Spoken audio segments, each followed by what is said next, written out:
তোর অন্তত একবার ভাবা দরকার ছিল এই রিলেশন করার আগে। ও তোকে ছ্যাঁকা দিল, এখন ঠেলা সামলা। আমি জোস আছি, কোনো রিলেশন নেই আর কোনো ঝামেলাও নেই। তুই রিলেশন না থাকলে কি হবে? ভার্সিটির সব ছেলেরা তোর পেছনে ঘোরে, যেমন রূপ আর তেমনি সম্ভ্রান্ত পরিবার তোর। আর কি লাগবে তোর? বুঝতে হবে who I am, Ihita Chowdhury. Status তো অবশ্যই থাকবে। চোখ থেকে সানগ্লাস খুলে গাড়ি থেকে নেমে তিথি গাড়ি থেকে নামলো না। ভার্সিটিতে এসে গেছে, তবুও গাড়ি থেকে নামছে না। আমি তিথিকে বললাম, নামবি না নাকি তোকে সহ গাড়ি লক করে দিব? দাঁড়া, আসছি। আমি গাড়ির চাবি আঙুলে ঘুরাতে ঘুরাতে ক্যাম্পাসে ঢুকলাম। তিথি আমার পেছন পেছন আসছিল। আমি আজকেও লেট করে ক্লাসরুমে ঢুকেছি, আর স্যারের পারমিশন না নিয়েই ক্লাসরুমে ঢুকে পড়লাম। গিয়ে ফার্স্ট বেঞ্চে বসে পড়ি। ক্লাসের ফার্স্ট বেঞ্চটা আমার জন্য বরাদ্দ। কেউ আমাকে কিছু বলার সাহস পায় না, কারণ আমার বাবার কথায় চলে এই ভার্সিটি। আর্থিক সব অনুদান বাবা দেয় এই ভার্সিটির। তবে আমি পড়াশোনার জন্য ভার্সিটিতে আসি না, উশৃঙ্খলতা দেখাতেই আসি। টিচার ক্লাস করাচ্ছে আর আমি হেডফোন কানে লাগিয়ে গান শুনছি। এইটা নতুন কিছু না, প্রতিদিনকার ঘটনা এটা। সবাই এইসব দেখে অভ্যস্ত। স্যার ক্লাস থেকে বের হয়ে যাওয়ার আগেই আমি বেরিয়ে গেলাম। পাশে তিথি বসা ছিল। তিথি ক্লাস করছিল। ভার্সিটির শিক্ষকেরা আর শিক্ষার্থীরা আমাকে অহংকারী আর বেয়াদব বলেই জানে, কিন্তু কেউ আমার দিকে চোখে চোখ রেখে কথা বলার সাহস পায় না। ভার্সিটির সব ছেলেই আমার জন্য পাগল। বাবার এত আদর পেয়েই হয়তো আমি বকে গেছি। বাবা কোনোদিন আমার গায়ে ফুলের টোকা লাগতে দেননি, কারণ আমার মা নেই। সে যাই হোক, আমি ক্যাম্পাসের ক্যান্টিনে বসে জুস খাচ্ছিলাম। এরপর তিথিকে এসএমএস করে আমি গাড়ি নিয়ে ক্যাম্পাস থেকে বেরিয়ে যাই। কিছুক্ষণ এই দিক সেই দিক ঘুরে দুপুরে বাসায় আসি। বাসায় সিমি, কাজের মেয়ে ছাড়া কেউ নেই আর থাকেও না। ম্যাম কিছু খাবেন? সিমি আমাকে জিজ্ঞেস করলো, না, এক কাজ করো, এসিটা বাড়িয়ে দাও আর এক গ্লাস পানি নিয়ে আসো। Okay ma'am. সিমি চলে যাওয়ার পর আমি চেঞ্জ করে ল্যাপটপ নিয়ে বসলাম। সারা দিন গেমস খেলে সময় পার করে দিলাম। রাতে বাবা আসলেন আমার ঘরে। মামনি, what are you doing now? Nothing বাবা, আসো। আমার মাথায় হাত রেখে বাবা বললেন, কি করলে সারাদিন? গান আর ল্যাপটপ। ডিনার করবে, এসো। আর তোমার জন্য একটা গিফট আছে, তাড়াতাড়ি এসো। আসছি। আমি নিচে যাই, তখন বাবা আমাকে একটা বড় প্যাকেট দিলেন আর একটা চাবি দিলেন। এগুলো কি বাবা? প্যাকেট তোমার জন্য, লেটেস্ট মডেলের ড্রেস আর নতুন গাড়ির চাবি এইটা। সত্যি? গাড়ি কোথায় বাবা? গার্ডেনে। আমি দেখে আসছি। পিছু পিছু সিমি আর বাবাও এলেন। আমি গাড়ি চালাচ্ছিলাম আর হাসছিলাম, তা দেখে বাবা কেঁদে দিলেন। চোখের পানি মুছে তিনি আমাকে নেমে আসতে বললেন। আমি আসার পর দুইজন একসাথে ডিনার করলাম আর যে যার মতো শুয়ে পড়লাম। পরের দিন সকালে আমি নতুন গাড়ি নিয়ে ভার্সিটিতে যাই। গাড়ি থেকে নামার সাথে সাথে পাশে থাকা কাদা দিয়ে একটা ছেলে আমার ড্রেস নষ্ট করে দেয়। ছেলেটা বাইক নিয়ে ঢুকছিল ভার্সিটিতে। আমি রেগে আগুন হয়ে যাই আর ছেলেটার কলার ধরে বলি, how dare you to spoil my dress. রাগে আমি তাতে দাঁত চেপে আছি। Ma'am, mind yourself. What did you say? তুই আমাকে বলছিস এই কথা? এই ছেলে, এই ছোট লোক, তোর এত বড় সাহস কি করে হয় ইহিতা চৌধুরীর সাথে এইভাবে কথা বলার? অব্র বাইক থেকে নামে, সাথে ছিল অব্রর ফ্রেন্ড, সেও নামে। আর আমার এমন আচরণ দেখে সবাই ক্যাম্পাসে জড়ো হয়। এই যে মিস, কথা সাবধানে বলুন। আমার বিহেভ ছোট লোকদের মতো করিনি যে এইভাবে আমায় অপমান করবেন। তুই কি এই ভার্সিটির স্টুডেন্ট? আগে তো তোকে দেখিনি, আর এই কারণে তুই জানিস না যে আমি কে আর তোর কি হাল করতে পারি।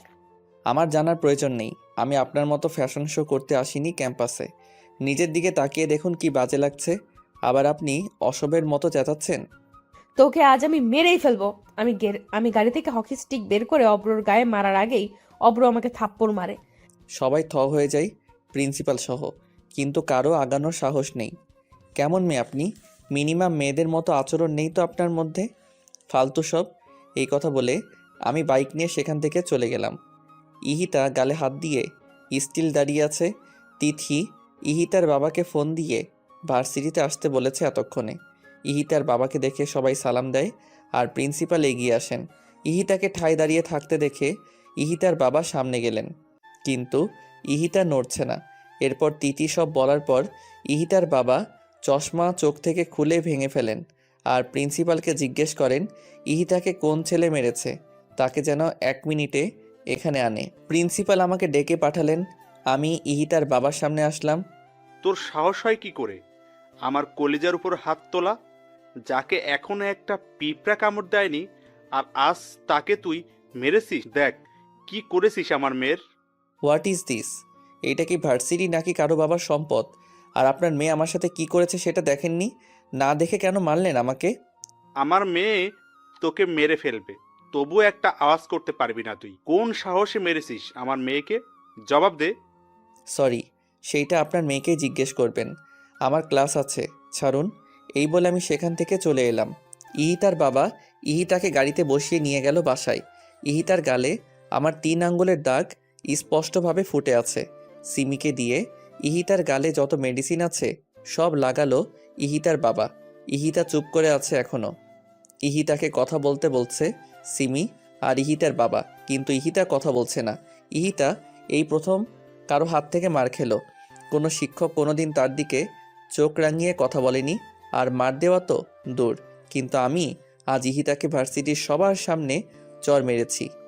ইহিতার কাছে এটা অনেক বেশি যন্ত্রণা লাগছে। এক পর্যায়ে ইহিতা ঘরে সব কিছু ভাঙচুর করতে শুরু করে। আশরাফ চৌধুরী ইহিতাকে বলেন, মা, তোর যত খুশি ভাঙ, কিন্তু একটু কথা বল আর একটু শান্ত হ। বাবা, ওই ছেলেকে আমি আস্ত রাখবো না। ও আমায় মেরেছে। ইহিতা চৌধুরীকে মেরেছে ও। শেষ করে ফেলবো আমি ওকে। আমি নিজে ওকে শাস্তি দিব, তুই শুধু একটু শান্ত হ ইতিতা। এরপর ইহিতা চুপচাপ বিছানায় গিয়ে আয়নায় নিজের মুখ দেখছে। এখনও হাতের ছাপ দেখা যাচ্ছে। এরপর ইহিতা আয়নাও ভেঙে ফেলে। পরে 1 মাস ইহিতা ভার্সিটিতে যায়নি, এমনকি বাসা থেকেও বের হয়নি। ওইদিকে আমার ঠিকানা কেউ জানে না বলে ইহিতার বাবা আমাকে কিছু করতে পারেননি। 1 মাস পর ইহিতা ভার্সিটিতে যায়। আমি 4 তলায় আনমনে হয়ে দাঁড়িয়ে আছি। ইহিতার গাড়ি দেখে চমকে গেলাম। দ্রুত নিচে নেমে আসি। ইহিতা একটা বই হাতে নিয়ে ক্লাসরুমের দিকে যায়। আমি ইহিতাকে থামাই। ইহিতা। ইহিতা পেছন ঘুরে রাগী দৃষ্টিতে তাকালো আমার দিকে। সরি, সেদিন আপনাকে থাপ্পড় মেরেছিলাম বলে। আমি চট করে রেগে গিয়ে কি করি আমার খেয়াল থাকে না, তাই ওইভাবে রিয়েক্ট করে ফেলেছিলাম। আপনি গত 1 মাস আসেননি ভার্সিটিতে, তাই সরি বলতে পারিনি। ইহিতা কিছুই না বলে উপরে চলে যায়।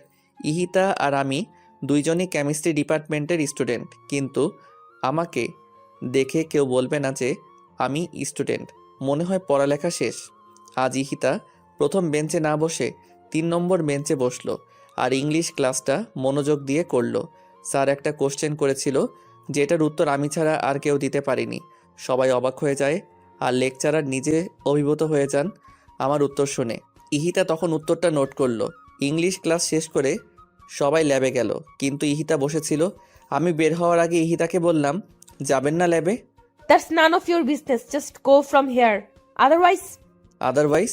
হ্যাঁ, ওই দিন কিছু বলিনি, বাট এইটা ভেবো না ইহিতা কিছু করতে পারে না। ওকে, ভাবলাম না। এই বলে আমি চলে গেলাম। ক্লাস শেষ হওয়ার পর আমি ক্যাম্পাসে বন্ধুদের সাথে আড্ডা দিচ্ছিলাম। ইহিতা গাড়িতে উঠতে যাবে, তখন এক ভিক্ষুক এসে দাঁড়ালো ইহিতার সামনে। ইহিতা রেগে যায়। আমি ছাড়া আর কি কেউ নেই দান করার? আমার কাছে কেন আসলি? অব্রর এইটা দেখে প্রচন্ড রাগ হয়। আমার সামনে দাঁড়িয়ে মানিব্যাগ থেকে 500 টাকার একটা নোট বের করে ভিক্ষুককে দিয়ে সেখান থেকে চলে যেতে বলল।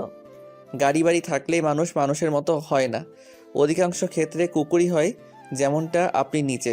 এই কথা বলে আমি 1 সেকেন্ড না দাঁড়িয়ে বাইক নিয়ে চলে গেলাম।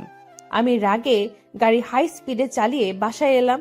আমি বাবাকে ফোন করে বাসায় আসতে বললাম। বাবা অফিসের সব কাজ ফেলে বাসায় চলে আসলেন। বাবা, এই ভার্সিটিতে হয় ওই ছোট লোকটা থাকবে, নয়তো আমি। কোন ছোট লোক? ওই দিন যে আমায় মেরেছিল। ও আবার কি করেছে তোমায়? আজকে ও আমায় কুকুর বলেছে। কুকুর? হোয়াট? আমি এখনই প্রিন্সিপালের সাথে কথা বলছি। ওই ছেলেকে ভার্সিটি থেকে বের করে দিন। স্যার, সেটা সম্ভব না। হোয়াট? আপনি আমাকে বলছেন সম্ভব নয়? সরি স্যার, ছেলেটা অনেক মেধাবী আর আউটস্ট্যান্ডিং পার্সোনালিটি। ওর মতো ভার্সিটিতে সেকেন্ড কপি নাই। আর সবচেয়ে বড় কথা, এইবার ভিপি ইলেকশনে ইতিতা মামুনির বিরুদ্ধে অব্র দাঁড়াবে। হোয়াট? আমার মেয়ের বিরুদ্ধে? হ্যাঁ স্যার, তাই আর সেই চান্সটা নেই বের করার। পরে ভার্সিটির ছেলেমেয়েরা খেপে যাবে আর কমিশনার পর্যন্ত গড়াবে এই ঘটনা। তাই আমি আর রিস্ক নিতে চাচ্ছি না, মাফ করবেন। আমি ফোন রেখে দিয়ে ইতিতাকে সব বললাম, আর ইতিতা রাগে ফ্লাওয়ার ভাস ভেঙে ফেলে। ওই ছেলের সাহস হয় কি করে হিতার বিরুদ্ধে দাঁড়ানোর? আর বাবা, তুমি কিছুই করতে পারছো না। মামনি, প্রিন্সিপাল যেখানে অনর সেখানে আমি কি করতে পারি? বাট তুই টেনশন করিস না, সবাই তোকেই জয়ী করবে। তুই মাথা ঠান্ডা করে একটু বাইরে থেকে ঘুরে আয়। নো, আমি কোথাও যাব না। পাগলামি করিস না ইতিতা, চল আমার সাথে, বাইরে যাব। রেডি হয়ে আসি। যা, তাড়াতাড়ি আসবি কিন্তু। ওকে। বাবা আমার মন ভালো করতে বাইরে ঘুরতে নিয়ে যায়। সিটি ম্যাক্সের সামনে আমি অব্রকে দেখি আয়মান মির্জা আর মিসেস আয়মান মির্জার সাথে। আমি বাবাকে বলি গাড়ি থামাতে। বাবা, ওই ছেলে এখানে কি করছে, তাও আয়মান মির্জার সাথে? আয়মান মির্জা কই দেখি? দেখো। সত্যি তো আয়মান মির্জার সাথে এই ছেলে। আর এই ক্ষেত মার্কা ছেলেকে দেখ, কি স্মার্ট লাগছে। ব্যাপার কি? বাদ দাও, চলো। এই কথা বলে আমি সেখান থেকে চলে এলাম। আয়মান মির্জা হচ্ছে ওয়ার্ল্ড ইয়াং লিডারশিপের মেইন লিডার। আমি বাসায় এসে ভাবতে লাগলাম আয়মান মির্জার সাথে ওই ছেলে কেন থাকতেও পারে, তা আমার কি। আমি এসব ভাবতে ভাবতে ঘুমিয়ে গেলাম। 3 দিন পর ভিপি ইলেকশন। ভার্সিটিতে এই নিয়ে অনেক হইচই হচ্ছে, কারণ এই প্রথম আমার বিরুদ্ধে কেউ ইলেকশন করছে। আমি যথারীতি ভার্সিটিতে গিয়ে যা করার তাই করলাম। কোনো ক্লাস না করে এই বাসায় চলে আসলাম। ইলেকশনের আগে পর্যন্ত আমি ভার্সিটিতে যাইনি। আমি ভার্সিটিতে না গেলে অব্র ক্লাস না করে বাইরে বসে থাকে মন খারাপ করে। এই 2 দিন অব্র তাই করলো, কারণ আমি আসিনি। ইলেকশনের দিন আমি আসলাম ক্যাম্পাসে, নীল রঙের শার্ট আর বাদামি রঙের প্যান্ট পরে, চুলগুলো খোলা আর সানগ্লাস পরা। অব্র অনেকক্ষণ তাকিয়েছিল, তারপর চোখ সরিয়ে নিজের কাজ করলো। আমাকে আর অব্রকে একসাথে থাকতে বলা হয়েছে, কিন্তু আমি সেই কথা না শুনে দোতলায় গিয়ে ফোনে গেমস খেলছি নিশ্চিন্ত মনে, কারণ আমার কনফিডেন্স আছে আমিই জিতবো। সারাদিন আমি একই জায়গায় বসে রইলাম। রাতে ইলেকশনের রেজাল্ট পাবলিশ করে প্রিন্সিপাল, আর রেজাল্ট আমার বিরুদ্ধে, অর্থাৎ অব্র জিতেছে ইলেকশনে। অব্রর কোনো ভ্রুক্ষেপ না করেই আমার দিকে তাকালো। আমি হাতের ফোন ভেঙে ফেলি আর গাড়ি নিয়ে খুব দ্রুত সেখান থেকে বেরিয়ে যাই। বাবা এই কথা শোনার পর প্রিন্সিপালকে প্রচুর থ্রেট করে। আমাকে তিনিই সামলাচ্ছেন। আর অন্যদিকে আমি বাসায় গিয়ে ইহিতার কথা ভাবছি, মেয়েটা কি করছে না করছে এই নিয়ে। খুব বেশি বাড়াবাড়ি কি হয়ে যাচ্ছে? এসব ভাবতে ভাবতে আমি ঘুমিয়ে পড়ি। পরের দিন আমাকে ব্যাচ আর দায়িত্ব দেওয়া হয় আর শপথ করানো হয়, কিন্তু ইহিতা ভার্সিটিতে আসেনি। আমার মন ভীষণ খারাপ। এইভাবে 7 দিন চলে যায়, কিন্তু ইহিতা ভার্সিটিতে আসে না। এরপর আমি ইহিতার বাসায় চলে যাই। ইহিতা আমাকে দেখে অবাক তো হয়ই, সাথে তেলে বেগুনে জ্বলতে থাকে। আমি ইহিতাকে বললাম, ভার্সিটিতে যাও না কেন? আমাকে তুমি বলছো কোন সাহসে? ঝগড়া বাদ দাও, ভার্সিটিতে চলো। How dare you to force me? কোন সাহসে এসব কথা আসছে মুখ দিয়ে? ভিপি হিসেবে কলেজের প্রত্যেকটা স্টুডেন্টের প্রতি আমার দায়িত্ব রয়েছে, সো চলো। আমি যাব না, না, না। তুমি যাবে যাবে আর যাবে। আমার হাত ধরার সাহস কোথায় পেলি, ছোট লোক? যা খুশি বলো। ও হ্যাঁ, আজকে থেকে প্রতিদিন ভার্সিটিতে যাবে আর নিয়মিত ক্লাস করবে। আর মোস্ট ইম্পর্টেন্টলি, এসব ড্রেস আর পরা যাবে না। যাও তাড়াতাড়ি চেঞ্জ করে এটা পরে আসো। My foot. প্যাকেটটা ছুঁড়ে মেরে আমি বললাম, এইটাই যে তোমায় পড়তে হবে ইহিতা চৌধুরী। বের হও আমার বাসা থেকে। Just get out from here. আগে ভার্সিটিতে চলো। আর তুমি যদি স্বইচ্ছা এই ড্রেসটা পরে ভার্সিটিতে না যাও, তাহলে আমি নিজের হাতে তোমায় এই ড্রেস পরাবো আর ভার্সিটির সবার সামনে তোমায় কিস করব। বলো কোনটাতে রাজি তুমি? How dare you bloody shit. Ihita, enough. যা বলেছো আর না। সোজা আঙ্গুলে ঘি উঠবে না। বুঝেছি, আঙ্গুল বাঁকা করতেই হবে। আমার বাসায় এসে আমার সাথে এই ব্যবহার? তোকে আমি দেখে নেব ফাজিল। 10 মিনিটে আসো। ইহিতা দরজা লাগিয়ে দিল। 15 মিনিট পর ইহিতা রেডি হয়ে বেরিয়ে আসলো। আমি আর সিমি ইহিতার দিকে মুগ্ধ চোখে তাকিয়ে আছি। এইভাবে তাকিয়ে আছো কেন তোমরা? ম্যাম, কি সুন্দর লাগছে আপনাকে দেখতে। চুপ, চুপ বেয়াদব। যাও এখান থেকে। চলো। তোকে আমি দেখে নিব অব্র। দেখো, এখন চলো। আমি ইহিতাকে নিয়ে ভার্সিটিতে যাই আর সেকেন্ড বেঞ্চে ইহিতাকে বসিয়ে থার্ড বেঞ্চে ইহিতার পিছনে বসি। ইহিতার সামনে গিয়ে বলি, আজ সবগুলো ক্লাস মনোযোগ দিয়ে করে তারপর বাসায় যাবা। আর এর বিপরীতে কিছু হলে বুঝোই তো কি করব। তোকে আমি শেষ করে ফেলবো অব্র। সে পরে দেখব। আগে ক্লাসগুলো করে নোট করে বাসায় গিয়ে পড়বে। ফোন হাতে দেখলেই খবর আছে। Just mind your language. তোর কথা শুনতে ইহিতা চৌধুরী বাধ্য নয়। 1000বার বাধ্য। অব্র পেছনে ছিল, তাই আজ আমি সবগুলো ক্লাস ঠিকঠাক মতো করেছি। আজকে ভালোই লেগেছে আমার। তবে আমার এমন পরিবর্তনে শিক্ষকরা সহ সবাই খুশি। বেশ প্রাণোচ্ছল ভাবেই ক্লাস করেছি। তিনি এসব দেখে পুরো হা হয়ে তাকিয়ে আছে অব্রর দিকে। অব্র কি ইশারা করে তিথি জিজ্ঞেস করে। কেমনে সম্ভব? অব্র হাসি দিয়ে বুঝিয়ে দেয় চাইলেই সম্ভব। ক্লাস করা শেষে আমি বের হয়ে যাই। অব্র সিঁড়ির পাশে দাঁড়িয়েছিল। এক ছেলে ভুলে আমার ওড়নায় পাড়া দেয়, যার কারণে আমি টান খেয়ে অব্রর হাতের উপর পড়ে যাই আর অব্র আমাকে ধরে। আমি পড়ার সাথে সাথেই পেছন ঘুরে তাকিয়ে দেখি ওড়নাটা সিঁড়িতে পড়ে আছে আর একটা ছেলে টিল সেখানে হা করে দাঁড়িয়ে আছে। অব্র আমার দিকে তাকিয়ে ওই ছেলের সামনে যায়। অব্র দেখে বুঝেছে ইচ্ছে করে ছেলেটা এমন করেনি। নেক্সট টাইম যেন এমন ভুল না হয়। জি ভাইয়া। যাও এখন। আমি ইহিতাকে ওড়নাটা দিলাম আর বইগুলো উঠিয়ে গাড়ি পর্যন্ত ইহিতাকে দিয়ে আসলাম। ইহিতা চলে গেল আমাকে কিছু না বলেই। আমি একটু মুচকি হাসলাম আর বাইক নিয়ে বেরিয়ে গেলাম। অব্র চলে যাওয়ার পর আমি বাইক নিয়ে চলে আসি। বাসায় এসে ড্রেস খুলে টুকরো টুকরো করে কাটি আর সেইগুলো ছাদে নিয়ে উড়িয়ে দেই। অব্রকে মনে মনে অনেক বকা দিচ্ছি। এরপর নিজের মতো করে এসে খাওয়া দাওয়া শেষ করে ল্যাপটপ নিয়ে বসি। এর মধ্যে আমার ফোন বাজলো।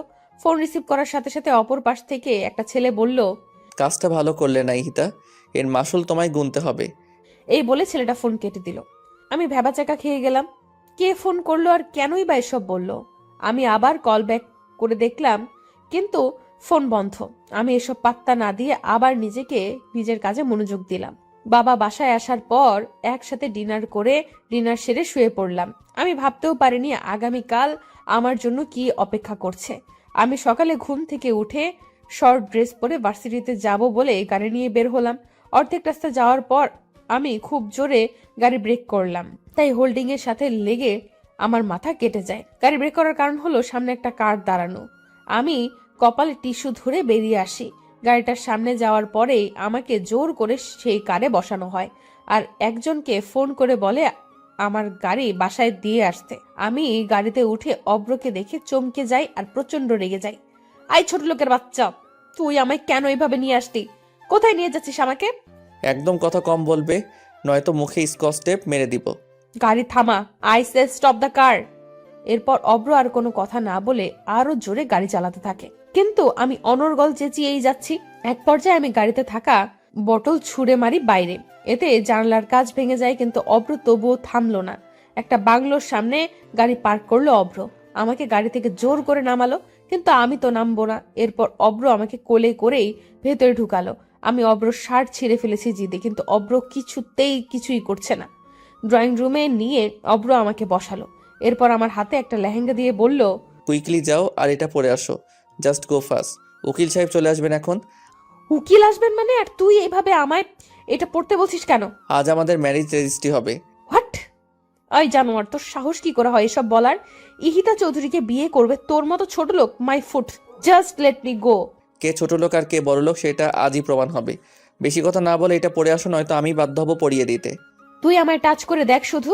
আমার বাবা যদি জানে তার মেয়েকে তুই এইভাবে তুলে এনে বিয়ে করছিস, তোকে জিন্দা কবর দিবে। ভালোই ভালোই আমায় ছেড়ে দে।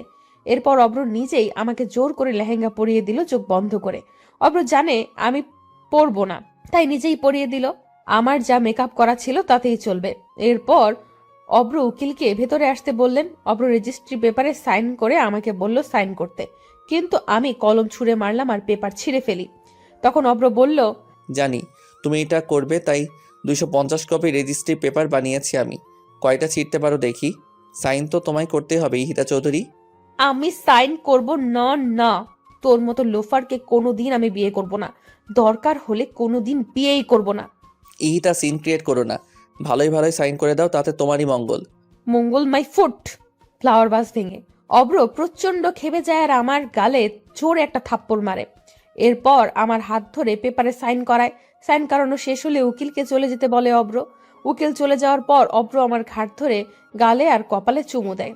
সরি, আমি তোমায় মারতে চাইনি, কিন্তু তোমার জেদের জন্যই তুমি মার খেলে। বাসায় চলো এখন। ইহিতা নড়ছে না দেখে আমি ইহিতাকে কোলে নিয়ে গাড়িতে বসাই। এরপর ড্রাইভ করে নিজের বাসায় যাই। বাসার সামনে এসে আমি ইহিতাকে নামতে বলি। এরপর ইহিতা নেমে যায় আর অনেক অবাক হয়। এইটা তো মির্জা প্যালেস, এখানে নিয়ে আসলো কেন ছোট লোকটা আমায়? এরপর অব্র আমাকে নিয়ে ভেতরে যায় আর সবাইকে ডাকে। বৌমনি, বৌমনি, আম্মু। কি হয়েছে দেবরজি, চেঁচাচ্ছেন কেন? তিনি ভাবি কথা বলতে গিয়ে থেমে যায় আমাদের বিয়ের সাজ দেখে। কি হয়েছে ঈশান? সবাই আমাকে ঈশান ডাকে। চেঁচাচ্ছিস কেন? এই মেয়েকে? আম্মু আমি বলি, ও হচ্ছে ইহিতা চৌধুরী, আশরাফ চৌধুরীর একমাত্র মেয়ে। চিনেছেন? হ্যাঁ, বাট এই অসভ্য আর আনকালচার্ড মেয়ে ঈশান তোর সাথে কেন? আম্মু, আমি হিতাকে ভালোবাসি, আর এই কারণেই তোমাদেরকে না জানিয়ে বিয়ে করে এনেছি। তার জন্য আমি সরি। বৌমনিকে বলেছি সব, ভাইয়াও জানে। তুমি আর পাপা জানো না শুধু। 1 মিনিট, এখানে কোনো কমেডি শো হচ্ছে? তুই ফ্যামিলির ছোট ছেলে, আই মিন ঈশান মির্জা। হ্যাঁ ইহিতা। কিন্তু আমি যতটুকু জানি আয়ান মির্জার ছোট ছেলে লন্ডন থেকে পড়াশোনা করে, আর সেখানেই সে সেটেল। তাহলে ভার্সিটিতে তুমি কেন ছিলে? তোমার জানা ভুল নয়, আমি লন্ডন থেকে পিএইচডি করেছি ইন ইংলিশ। হোয়াট? তাহলে এই ভার্সিটি? সে অনেক কাহিনী ইহিতা, এখন ফ্রেশ হয়ে রেস্ট করো। আর ঈশান তুমি ইহিতার বাবাকে কল করে আসতে বলো। আমি পাপা আর আইমানকে আসতে বলেছি। ঠিক আছে বৌমনি। আর আম্মু, তোমার সাথে আমার কিছু কথা আছে, তোমার ঘরে চলো। আর বৌমনি, তুমি ওকে আমার ঘরে নিয়ে যাও। তোর সাথে আমার কোনো কথা নেই ঈশান। আমার ছেলে আজ বিয়ে করেছে, তাও আমাদের না জানিয়ে। বাহ ঈশান বাহ। আম্মু একবার শুনুন ও কি বলতে চায়, তারপর না হয় সবটা বিচার করবেন। বৌমা, তুমি ওকে সাপোর্ট করছো? না মা, আমি শুধু আপনাকে শুনতে বলছি ঈশানের কথাগুলো। আয় আমার ঘরে। মা সেখান থেকে চলে গেলেন। যাও, আর শুনো, রেখে যেও না, ঠান্ডা মাথায় বুঝিও। আমি ঈশানকে এ কথা বলে ইতাকে নিয়ে উপরে গেলাম, আর ঈশান পা টিপে টিপে আম্মুর ঘরে গেল। আম্মু, সরি তো, তোমার ছেলে না হয় একটা ভুল করে ফেলেছে, মাফ করে দাও। না ছাড় তুই আমাকে। আমি কোনো সাধারণ ঘরের মেয়েকে আমার ছোট ছেলের বউ বানাতে চেয়েছিলাম, যে হবে নম্র ভদ্র, ঠিক আমার তিন্নি মায়ের মতো। এই বেয়াদব মেয়ের মতো মেয়েকে চাইনি। আম্মু, বৌমনির সাথে কারো তুলনা চলে না। ইহিতা অনেক ভালো মেয়ে, কিন্তু শাসনের অভাবে এমন হয়ে গেছে। প্লিজ আম্মু, ওকে কষ্ট দিও না, কারণ জানোই তো ওর মা নেই। আমার জন্য হলেও অন্তত ওকে মেনে নাও। তুমি আর বৌমনি হেল্প করলেই ও ঠিক হয়ে যাবে। প্লিজ আম্মু, প্লিজ। ঈশান, আমি কোনো ফোর্স শুনবো না। যা তুই এখান থেকে। ওয়েল স্টাবলিশ করেছি তোদের দুই ভাইকে। আমি আর তোর পাপা মিলে কোনোদিন কোনো কিছুতে অপূর্ণ রাখিনি। দেশের বাইরে রেখে মানুষ করেছি তোদের, যাতে কোনো বাজে সঙ্গ না পাস। কিন্তু ঈশান, আজ তোর ভাইয়ের স্ট্যাটাসটা কোথায় থাকবে, আর তোর পাপারই বা ইমেজ কোথায় থাকলো? এটা পারো কি ভাবলি না? তোর কথা আমি বাদই দিলাম। 14 বছর পর দেশে এসে 14 দিন যেতে না যেতে এই কাজ করে ফেললি। আম্মু, মাফ করে দাও আমায়। জীবনের প্রথম আর শেষ ভুল এইটাই। ঈশান, লিভ মি অ্যালোন। আম্মু, ঈশান, ডোন্ট বি ইমোশনাল। এসব আমার একদম পছন্দ নয়। আম্মু আসবো? আয়। ভাইয়া আম্মুকে একটু বোঝা না। দেখ, আম্মু কিছুতেই বুঝতে চাইছে না। তুই যা, আমি দেখতেছি। ভাইয়া, ঈশান, যেতে বলছি না আমি? যাচ্ছি। বাবু, আমি তোর কাছ থেকে ওর হয়ে সাফাই শুনতে চাই না। আম্মু, তুমি কি ভেবে দেখেছো? ও তোমার ছোট ছেলে, আর আমাদের সবার কত আদরের। ও না হয় একটা ভুল করেই ফেলেছে, তাই বলে কি আমার ভাই কাঁদবে? তুমি বলো আম্মু। কোনোদিন তো আমাদের দুই ভাইয়ের চোখের পানি তুমি ফোলেরও পড়তে দাওনি, আর আজ ঈশান কাঁদতে কাঁদতে চলে গেল। সেটা দেখলে না আম্মু? মা কথাটি শুনে চুপচাপ দাঁড়িয়ে আছেন। আমি আবার বললাম, আম্মু প্লিজ আম্মু, মন খারাপ করো না। 5 বছর ধরে ঈশান ঈশিতাকে পাগলের মতো ভালোবাসে, যার কারণে ও বাংলাদেশে আসে। আজ কি ওর ভালোবাসা বৃথা যাবে আম্মু? 25 বছর ধরে আমি মানুষ করলাম, সেই মূল্য কি ও দিয়েছে বাবু? আম্মু, তোমার মূল্য ও কি করে দিবে? তোমার ভালোবাসার কোনো মূল্য আমাদের কাছে নেই আম্মু। ইহিতা ঠিক হয়ে যাবে, শুধু সময় লাগবে। তুমি আর তিন্নি ওকে সাপোর্ট করো, দেখবে সব ঠিক হয়ে গেছে। আম্মু, এই নাও নেকলেস, ইহিতাকে বরণ করো এইটা দিয়ে। আইমান একটা হীরার নেকলেস আমার হাতে দিয়ে বলল, বাবু প্লিজ আম্মু, চলো। চল। থ্যাংক ইউ আম্মু, জানি তুমি বুঝবে। আমার আম্মু বেস্ট। হয়েছে, এখন চল ঈশানের ঘরে। আসো। ওদিকে আমি ঈশানের ঘরে গিয়ে থতমত খেয়ে গেলাম। দেওয়ালের সব জায়গায় ঈশানের ছবি। এত সুন্দর লাগছে ঈশানকে, যা আমি মুগ্ধ হয়ে শুধুই দেখছি। ভাবি বলল, এটাই আমার দেবর। আর এতদিন যে রূপ দেখেছো সেটা সাময়িক, শুধুমাত্র তোমার জন্য। আমার স্মার্ট দেবর তোমার জন্য খ্যাত সাজলো। এতে অবশ্য আমি আর তোমার ভাইয়া অনেক রিয়াক্ট করেছিলাম, কিন্তু ও পরে মানিয়ে নিয়েছে, কারণ লাভ এট ফার্স্ট সাইট বলে একটা কথা আছে। আপনাকে আমি পার্সোনালি চিনি না, কিন্তু আপনার বিষয়ে যতটুকু জানতাম আপনি তার থেকে অনেক বেশি ভালো। তাই? আমি মোটেও ভালো না, যখন বকবো তখন বুঝবে। তিন্নি আসবো? আসো। তুমি কখন আসলে? 20 মিনিট হবে। ঈশান কই? ও তো ঘরে আসে নাই। কেন, আম্মুর সাথে না ছিল? দাঁড়াও আম্মু, আমি ঈশানকে নিয়ে আসছি। আমি ছাদে গিয়ে ঈশানকে পেলাম, আর ঈশান দাঁড়িয়ে দাঁড়িয়ে কাঁদছে। ঈশান, তুই আবারও কাঁদছিস? ভাইয়া তুমি চল, কোথায়? সারপ্রাইজ আছে, চল। আমি ঈশানকে নিয়ে ঈশানের ঘরে গেলাম। ঈশানকে দেখে ইহিতা রেগে গেল, কিন্তু তিন্নির ইশারাতে থেমে গেল ইহিতা। মা ইহিতাকে নেকলেস পরিয়ে দিয়ে দোয়া করলেন, কিন্তু ইহিতা এতে ভ্রুক্ষেপই করলো না। ইহান আমাকে জড়িয়ে ধরলো। ভাইয়া তোকে কোনোদিন থ্যাঙ্কস দেয়নি, আর আজও দিব না। শয়তান ছেলে, তোর কাছ থেকে আমি থ্যাঙ্কস চেয়েছি। ইউ আর বেস্ট ভাইয়া। এইসব পামে আমি ফুলছি না। হিংসে হচ্ছে কিন্তু আমার। তুমি আমার বরকে জড়িয়ে ধরে রেখেছো। বৌমনি, আগে আমার ভাই, তারপর তোমার বর। হইছে, তিনজন ফ্রেশ হয়ে নিচে আসেন। লাঞ্চ করতে হবে তো নাকি? পাপা আসুক। পাপা আসছে। আচ্ছা, তুমি আগে ঘরে আসো, কথা আছে আমার। চলো। এরপর সবাই ঈশানের ঘর থেকে চলে গেল। ঈশান আর ইহিতা দুজন দু প্রান্তে দাঁড়িয়ে আছে। ইহিতা আর আমি দুইজন দুই দিকে দাঁড়িয়ে আছি। আমি ইহিতাকে বললাম, লাঞ্চ করবে? ফ্রেশ হয়ে এসো। আমি গেস্ট রুমে যাচ্ছি ফ্রেশ হতে। আমি বাসায় যাব এন্ড রাইট নাও। ইহিতা, যা বলেছি করো। বেশি কথা বলে আমাকে রাগিও না। ঈশানের আসল রূপ কিন্তু তুমি দেখোনি। আসল রূপ? I don't care who are you. আমি আমার জায়গায় থাকলেই হবে। বিকেলে আমি বাসায় চলে যাব। আগে তো দেখো ঘর থেকে বাগানে যেতে পারো কি না, আর বাসা তো অনেক দূর। তোর মন তো নির্লজ্জ, আমি খুব কম দেখেছি। এইটা স্বাভাবিক। ভালোবাসার কাছে নির্লজ্জ না হলে তা আদায় করা যায় না। ভালোবাসা? My foot. তোর এই ভালোবাসাই তোকে বিপদে ফেললো।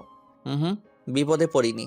আর তুই বলার মতো সম্পর্ক না এখন তোমার আর আমার মধ্যে, তাই তুমি করে বলো। তুমি যাও। তোর মতো চিটারকে ইথিকা কখনোই তোকে তুমি বলবে না। ইহিত, একটা কথা বলি শুনো। আম্মু, পাপা, বৌমণি আর ভাইয়া, এই চারজন যাতে তোমার কাছ থেকে যথেষ্ট রেসপেক্ট পায়। আমাকে যা ইচ্ছা বলো তুমি, কিন্তু ওদের দিকে কোনোদিন চোখ তুলেও কথা বলবে না। সেই দিন তাহলে আমি কি করব তোমায় জানি না। এই বাসায় আমি থাকলে তো বিহেভের কথা আসবে। আমি আজই চলে যাব। ওই যে বললাম, গিয়ে আগে দেখাও। ইহিতা কিছু বলার আগে ভাবি নক করে রুমে। আমি আসতে বললাম ভাবিকে। ঈশান যাও, ফ্রেশ হয়ে আসো। আজকে সবাই একসাথে লাঞ্চ করব। যাচ্ছি, কিন্তু তোমার হাতে কি এইগুলো বৌমণি? যাও, পরে দেখতে পারবে। যাচ্ছি।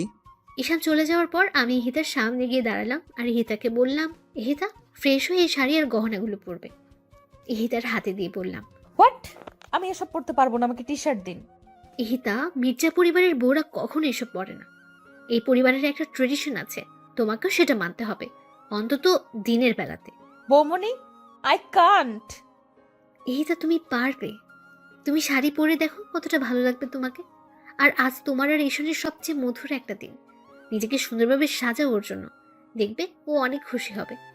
বৌমনি, আমার কোনো ইচ্ছে নেই ওই স্টুপিডটার জন্য শাস্তে। ওকে আমি ঘৃণা করি, জাস্ট হেট হিম। সময় হোক তখন বুঝবা ঈশান কি আর কেমন। এখন চটপট রেডি হয় না। ওর সম্পর্কে জানার কোনো ইন্টারেস্ট নেই আমার, আর আমি শাড়ি পরতে পারি না। আমি হেল্প করব। যাও গোসল করে আসো আগে, ওয়াশরুমে টাওয়াল রাখা আছে। যাচ্ছি। ইহিতা বের হয়ে আসার পর আমি ইহিতাকে সুন্দর করে সাজিয়ে দিলাম আর ইহিতাকে শাড়ি আর গহনা পরিয়ে দিলাম। দেখো তো এখন কেমন লাগছে নিজেকে। ইহিতা অবাক হয়ে যায় নিজেকে দেখে। শাড়ির সাথে যেই ইথিকাকে যায় না, সেই ইথিকা আজ শাড়ি পরেছে আর গা ভর্তি গহনা। অবাক লাগছে নিজেকে দেখে। কি বললে না কেমন লাগছে? বৌমনি, এতগুলো গহনা পরতে পারছি না, খুলে রাখি এগুলো। না, অভ্যাস করতে হবে। কিন্তু অনেক ভারী তো। কিচ্ছু হবে না, এখন নিচে চলো। আমি ইহিতাকে ডাইনিং এ বসালাম আর শৈলীকে বললাম সবাইকে ডেকে নিয়ে আসতে। আইমান আম্মু দুজন এসে গেছে, ঈশান আর পাপা এখনো আসেনি। আমি পাপাকে ডেকে নিয়ে আসলাম। ইহিতাকে দেখে পাপা বললেন, মার্শাআল্লাহ, আমাদের ঈশানের পছন্দ আছে বলতে হবে। রাহেলা, পাপা, দেখতে হবে তো ভাইয়াকার। ভাবি আমাকে ইশারা করে বলল পাপাকে সালাম করতে। আমি সালাম করে দিলাম। আমি সালাম দিলাম শুধু, আর কিচ্ছু বলল না। ঈশান চুল নাড়াতে নাড়াতে সিঁড়ি দিয়ে নামছিল। চেয়ার টান দিয়ে বসতে যাবে তখন সরাসরি আমার দিকে চোখ পড়ে ঈশানের। ভাইয়া আর ভাবি দুজনের দিকে তাকিয়ে হাসছে। ঈশান হা করে সবার সামনে তাকিয়ে আছে আমার দিকে। আমিও ঈশানকে এইভাবে দেখে কয়েক সেকেন্ড তাকিয়েছিলাম, পরে আবার চোখ সরিয়ে নেই। ভাইয়া ঈশানের পায়ে চিমটি দেয় আর ঈশানের কানের সামনে গিয়ে বলে, এভাবে তাকিয়ে আছিস কেন? আজ প্রথম দেখলি নাকি? ঈশান থতমত খেয়ে যায় ভাইয়ার কথা শুনে। ভাবি যখন ঈশানের প্লেটে ভাত দিচ্ছিল তখন ঈশানকে আস্তে করে বলে, রাতে দেখো মন ভরে, এখন খাও। তখনও ঈশান আমার দিকে অপলকে তাকিয়েছিল। ভাবি ঈশানকে আমার পাশে গিয়ে বসতে বলল। ঈশান তখন উঠে গিয়ে আমার পাশে বসে। ভাবি ভাইয়ার পাশে বসে পড়ে। সবাই খাওয়া শেষ করে কিন্তু আমি খাচ্ছি না।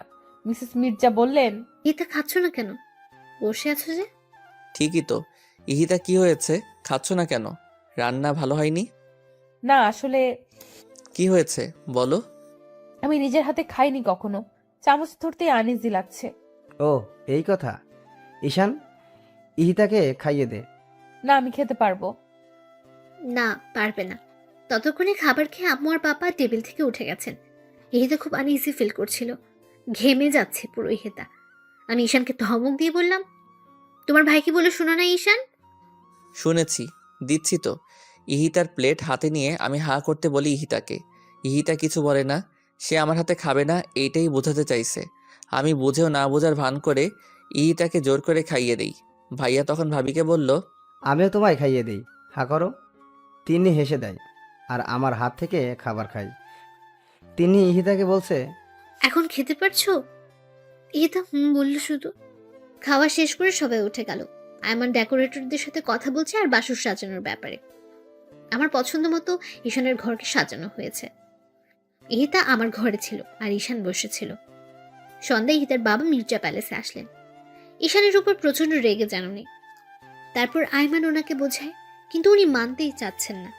কেন চাচ্ছেন না সে কারণও বলছেন না। তখন আব্বু আর পাপা চৌধুরীকে বোঝান, তবুও উনি শান্ত হতে পারছেন না। ইহিতা চলে যেতে চায় বাবার সাথে, কিন্তু ঈশান ইহিতার হাত ধরে আছে খুব শক্ত করে। ইহিতার হাতে ঈশানের 5 আঙ্গুলের ছাপ পড়ে গেছে। কোনোভাবেই ছাড়াতে পারছে না ইহিতা নিজেকে ঈশানের কাছ থেকে। ঈশান তখন চৌধুরীকে বলল, বাবা, ও এখন আমার স্ত্রী। আপনার থেকে বেশি অধিকার এখন আমার ওর উপর। আপনি মানুন বা না মানুন, ইহিতা কোথাও যাবে না। অব্র, তুমি কেন বুঝছো না? এটা সম্ভব নয়। কেন নয়? আমার কি অর্থ কম নাকি আমি অশিক্ষিত? এসবের কথা বলছি না আমি। আপনি যাই বলুন আর না বলুন, ইহিতা এখন আমার, আর ও আমার কাছেই থাকবে। ওকে, এখানে আমারও আর কিছু করার নেই, কিন্তু পরে আফসোস করো না যেন। ইহিতার বাবা কাঁদছিলেন তখন। কোনো আফসোস হবে না। আর আফসোস কেন হবে? ভালোবাসাকেই তো বিয়ে করেছি। দেখে রেখো ওকে। মির্জা সাহেব, দেখে রাখবেন আমার মেয়েটাকে। কখনো চুল পেবেন কষ্ট দেয়নি ওকে। আপনি চিন্তা করবেন না চৌধুরী সাহেব, আমরা আছি। এরপর ইহিতার বাবা চলে গেলেন। ইহিতা কাঁদছিল বাবার কান্না দেখে। ইহিতার চোখে পানি আমি এই প্রথম দেখলাম। আমি ইহিতার চোখের পানি মুছে দিলাম আর হাত ছেড়ে দিলাম। আমি ইহিতার হাত ছেড়ে দেই। ইহিতার ফর্সা হাত নীল রঙের হয়ে গেছে। আমি দেখে ভয় পেয়ে যাই। ভাবি মলম নিয়ে আসে তাড়াতাড়ি করে। আমি মলম লাগাতে যাব তখন ইহিতা বলে, লাগবে না, ব্যথা পাইনি আমি। এই কথা বলে আমি উপরে চলে যাই। ঈশানও মলম নিয়ে পিছু পিছু আসে। আমি গেস্ট রুমে গিয়ে বসি আর চাদর খামচাচ্ছি জেদে। ঈশান এইটা দেখে বুঝতে পারলো আমি অনেক রেগে আছি। ঈশান আমার সামনে আসলো, আমার হাত টান দিয়ে নিজের পায়ের উপর রাখে। কি হচ্ছে কি? ইহিতা প্লিজ মলমটা লাগাতে দাও। আমি সরি, বুঝিনি এমন হয়ে যাবে। Don't touch, just leave me alone. Ihita please. No, I am all right. যা ইচ্ছে হয় আমাকে বলো, কিন্তু মলমটা লাগাতে দাও হাতে, নয়তো ব্যথা করবে আর ফুলে যাবে। যাক, তুই হ্যাপি হবি তো তখন। ইহিতা, এটা কি ধরনের কথা বলার স্টাইল? সরি, পারমিশন না নিয়ে আসার জন্য। আরে না বৌমনি, পারমিশন কিসের? বসো। এই ঘরে কেন তোমরা? তোমাদের ঘরে যাও। না, আমি এখানেই থাকবো, ওই ঘরে যাব না। ঈশান, বাইরে যাও তো, আর এটা দিয়ে যাও, আমি লাগিয়ে দিচ্ছি। কিন্তু বৌমনি। যাও। আচ্ছা যাচ্ছি। ঈশান চলে গেল। আমি ইহিতার পাশে বসে ইহিতার হাতে মলম লাগিয়ে দিচ্ছি আর ইহিতাকে বলছি, জানো ইহিতা, স্বামী হচ্ছে মেয়েদের শ্রেষ্ঠ অলংকার। না। একটা মেয়ের যখন বিয়ে হয় তার বেস্ট ফ্রেন্ড, বয়ফ্রেন্ড, রাগ অভিমানের সাথী সব যে স্বামী হয় সেটা জানো? না। যখন ওর আর আমার বিয়ে হয় তখন আমি কেবল ইন্টার পরীক্ষা দিয়েছি, আর ও তখন ইউরোপিয়ান 8টা কান্ট্রির লিডারশিপে। আর এখন ও তো পুরো ওয়ার্ল্ডেরই। তো বুঝতেই পারছো ওর আর আমার বয়সের গ্যাপটাও 8 বছরের। সে যাই হোক, যেদিন ওর আর আমার বিয়ে হলো সেদিন আমি ভয়ে কান্না করে দিয়েছিলাম এই বাড়িতে এসে। তখন আম্মু আর ও মিলে আমায় নর্মাল করলো। যখন ওর সাথে আমাকে ওর ঘরে নিয়ে আসলো, তখন তো আমি যাবো না বলে একদম ফ্লোরে বসেছিলাম। এটা দেখে ঈশানা আরো হাসছিল। ঈশান ওকে বারবার বলছিল, বৌমনি আসলেই পিচ্ছি রে ভাইয়া। ও তখন আমার সামনে এসে বসে হাত ধরে বলে, আমি আছি তো, কিচ্ছু হবে না। এই 6টা বছরই কথা আমার কানেই বেজেছে শুধু। তখন ঈশান আর ইরাশা হচ্ছে ঈশানের কাজিন, আমায় ঘরে দিয়ে আসলো। ও ঘরে এসে আমাকে বলল, তিন্নি, যেদিন তোমার মাইন্ড সেট আপ হবে আর যেদিন আমায় ভয় পাবে না, ঠিক সেই দিনই তোমার কাছে অধিকার চাইব, এর আগে নয়। বিয়ের 1.5 বছর পর আমাদের নতুন করে পথ চলা শুরু হয়। আর এই 1.5 বছরে ও একবারও আমাকে স্পর্শ করেনি। কিন্তু এখন বুঝি কে অপরাধ করেছে আমি ওর কাছে। 1.5টা বছরও আমার সবকিছু সহ্য করেছে, এখন পাগলের মতোই ভালোবাসে। কি বুঝলে বলো তো, কেন আমি এই কথা বললাম তোমাকে জানো? না। আমি চাই তুমি যাতে এই ভুলটা না করো। হতে পারে তোমাদের বিয়েটা অস্বাভাবিকভাবে হয়েছে, কিন্তু এটা ভুলে যেও না, ঈশান শত হলেও তোমার সারা জীবনের সাথে, তোমার বন্ধু। বৌমনি, ওর নাম আমি শুনতে চাই না, প্লিজ ওর নাম বলো না। পরে আফসোস করো না হিতা। কখনোই না। ওর জন্য আফসোস আমি মরে গেলেও করব না। একদিন বুঝবে ঈশানকে, সেদিন খুব বেশি দূরে নয়। আর পাপা আম্মু বাসায় থাকে, তাই আমি চাই অন্তত সবার সামনে তুমি ওর সাথে ভালো ব্যবহার করো, ওর সাথে ঘুমাও। ইম্পসিবল বৌমনি। হিতা, এই পরিবারের একটা সম্মান আছে। একটু ভুলের জন্য পাপা কথা শুনবে, ও কথা শুনবে, ঈশান কথা শুনবে, সেটা কি ভালো হবে বলো? তাহলে আমাকে কি ওই স্টুপিডটার সাথে ঘুমাতে হবে? হ্যাঁ হিতা, সেটা তুমি না চাইলেও করতে হবে, কিচ্ছু করার নেই। বৌমনি, আমি পারবো না। চলো আমার সাথে। আমি ইতাকে হাত ধরে ঈশানের ঘরে নিয়ে যাই। ঈশান তখন ব্যালকনিতে দাঁড়িয়ে বাইরে দেখছিল। আমি ঈশানকে ডাকি, ঈশান এসে দাঁড়ায় আমার সামনে। আমি ইতার হাত ঈশানের হাতের উপর রেখে বলি, সারা জীবন দেখে রাখতে পারবে তো? পারবো। Have a nice moment, bye. এই কথা বলে আমি চলে গেলাম দরজা লক করে দিয়ে। আমি তখনই একটানে ঈশানের হাতের উপর থেকে আমার হাত সরিয়ে দূরে দাঁড়ালাম। ইহিতা, চিন্তা করো না, আমি কাপুরুষ নই যে তোমায় ছুবো তোমার অনুমতি ছাড়া। ইহিতা কিছু বলল না। ইহিতা, বসো, আজকে তোমায় কিছু কথা বলি। না, আমি কিছু শুনতে চাই না তোর মুখ থেকে। শোনা যে দরকার তোমার, বোরিং কিছু বলবো না। এরপর ইহিতা ড্রেসিং টেবিলের সামনের টুলে বসলো আর আমি ইহিতার বিপরীতে সোফায় বসলাম, দূরত্ব কয়েক হাতের। আমি ইহিতার দিকে তাকিয়ে বলি, প্রথম দেখেছিলাম 11ই জানুয়ারি 2013, বিকেল 5:56। এই লন্ডন থেকে এসেছি, বাংলাদেশে 3 দিন হবে। তুমি এসএসসি দিবে। ভাইয়ার সাথে মার্কেটে গিয়েছিলাম বৌমনির জন্য গিফট কিনতে। সিটি ম্যাক্সের পাশের দোকানে ছিলে তুমি। বের হওয়ার সময় তোমার দিকে চোখ যায় আমার। White T shirt, black jeans আর স্ট্রেট করা চুলগুলো একদম খোলা। সাথে তোমার বাবা ছিল। আমি এক দৃষ্টিতে তোমার দিকে তাকিয়েছিলাম। তখন ভাইয়া বলল, এমন করে কি দেখছি? আমি বললাম, একটা পরীকে। তখন ভাইয়া হেসে দিল আর বলল, ওই মেয়ের ডিটেলস আমার জানা, বাসায় চলো বলছি। আমি তখন ভাইয়াকে জিজ্ঞেস করেছিলাম, কিভাবে চিনো? ভাইয়া বলল, আশরাফ চৌধুরী মেয়েকে সবাই চিনে। তখন ভাইয়া সব বলল, তোমার জেদ, তোমার অহংকার, তোমার ডোন্ট কেয়ার অ্যাটিটিউড সম্পর্কে। আমি তখন ভাইয়াকে প্রমিস করেছিলাম ওকে আমি আমার করব। তখন থেকে শুরু হলো আমার ভাবনা তোমায় নিয়ে। যতই ভাবতাম ততই ভালো লাগতো। লন্ডনে আমার রুমে তোমার ছবি লাগানো, সেইগুলো দেখতাম আর ভাবতাম কবে তুমি বড় হবে। যখন আমার পিএইচডি কমপ্লিট হলো তখনই ভাইয়াকে বলে প্ল্যান করে তোমার ভার্সিটিতে যাই। প্রিন্সিপাল স্যার সব জানেন। আর যেদিন তোমায় চর মেরেছিলাম সেই দিন আমি নিজের হাত কেটেছি। এই দেখো। ইহিতার সামনে হাত বাড়িয়ে দিয়ে, বৌমনি খুব বকেছিল সেই দিন যখন তুমি আমার দেওয়া ড্রেসটা কেটে ফেলেছিলে। তখন অনেক রাগ হয় আমার, আর তাই আমি তোমাকে এইভাবে বিয়ে করে নিয়ে আসি। বলো, আমার ভাবনা আর আমার কাজে কি কোনো ভুল ছিল? একটাই তোর ভুল, সেইটা আমায় ভালোবাসা আর বিয়ে করা। সেই ভুল তুমি চাইলেই শুধরে দিতে পারো। মরে গেলেও না, কখনো তোকে মেনে নিব না আমি, শুনেছিস তুই? তাহলে তো আমার পাগলামি অ্যাপ্লাই করতে হবে আমার বউয়ের উপর। How dare you! তোর বউ কে? এই সুন্দরী আর পরীটা। চলো ঘুমাবে। তোর সাথে না। হ্যাঁ, আমার সাথেই, আর আমার বুকের উপরে। হোয়াট? ইহিতাকে আমি কোলে তুলে নিলাম। ইহিতা আমার পিঠে মারছে ওকে ছাড়ার জন্য, কিন্তু আমি শুনছি না। আমি ইহিতাকে ফুল দিয়ে সাজানো বিছানায় শুয়ে দিলাম। ইহিতা এক সাইড হয়ে শুয়ে পড়লো।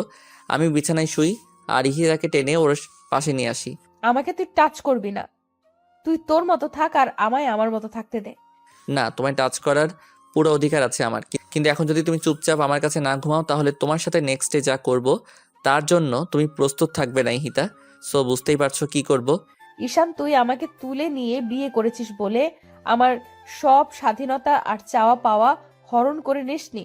আমাকে আমার মতো থাকতে না দিলে অবস্থা তোর আরো খারাপ হবে। ইহিতা চুপ করো, পাশে ভাইয়ার রুম, এত রাতে চেঁচালে তারা কি ভাববে? What the? আমার বুক সেলফ অফ মরিয়াম, মুখে হাত দিয়েছিস কেন? ঘুমাও তো, আর যেভাবে আছো সেইভাবেই ঘুমাও। ঈশান, ছাড় আমায়। এই মেয়ে তো আমার কথাই শুনছে না। স্কচটেপ নিয়ে আসবো এখন, দেখো। তুই আমায়। আমি কিছু বলার আগেই ঈশান আমাকে কিস করে দেয় আর আমি চুপ হয়ে রাগী দৃষ্টিতে তাকিয়ে থাকি ঈশানের দিকে। আর ঈশান আমাকে জড়িয়ে ধরে ঘুমিয়ে যায়।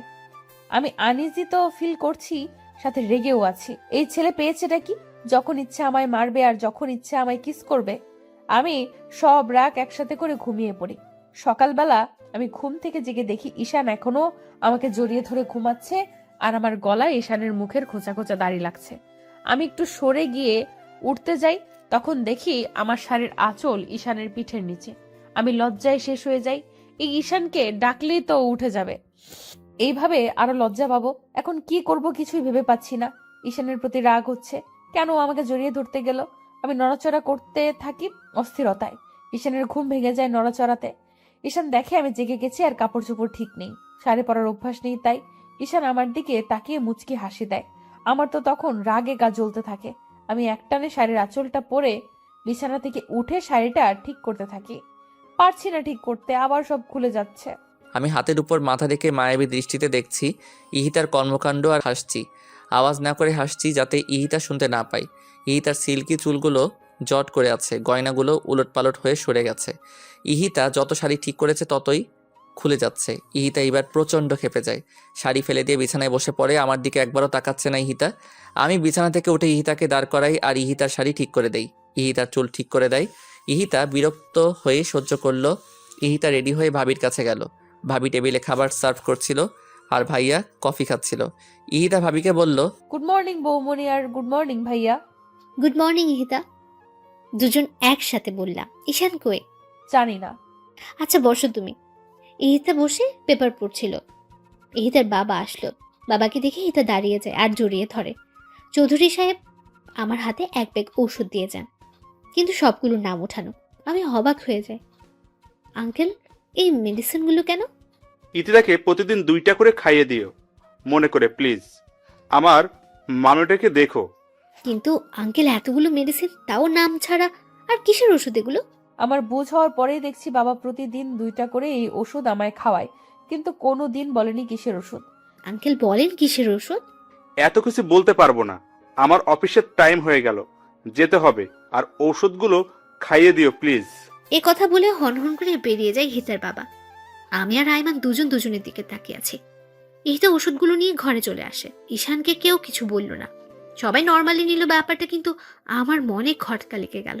আমি সবাইকে খাবার সার্ভ করলাম, সবাই খেয়ে দিয়ে উঠে গেল। আমি আইমানকে বললাম ইহিতার ব্যাপারটা।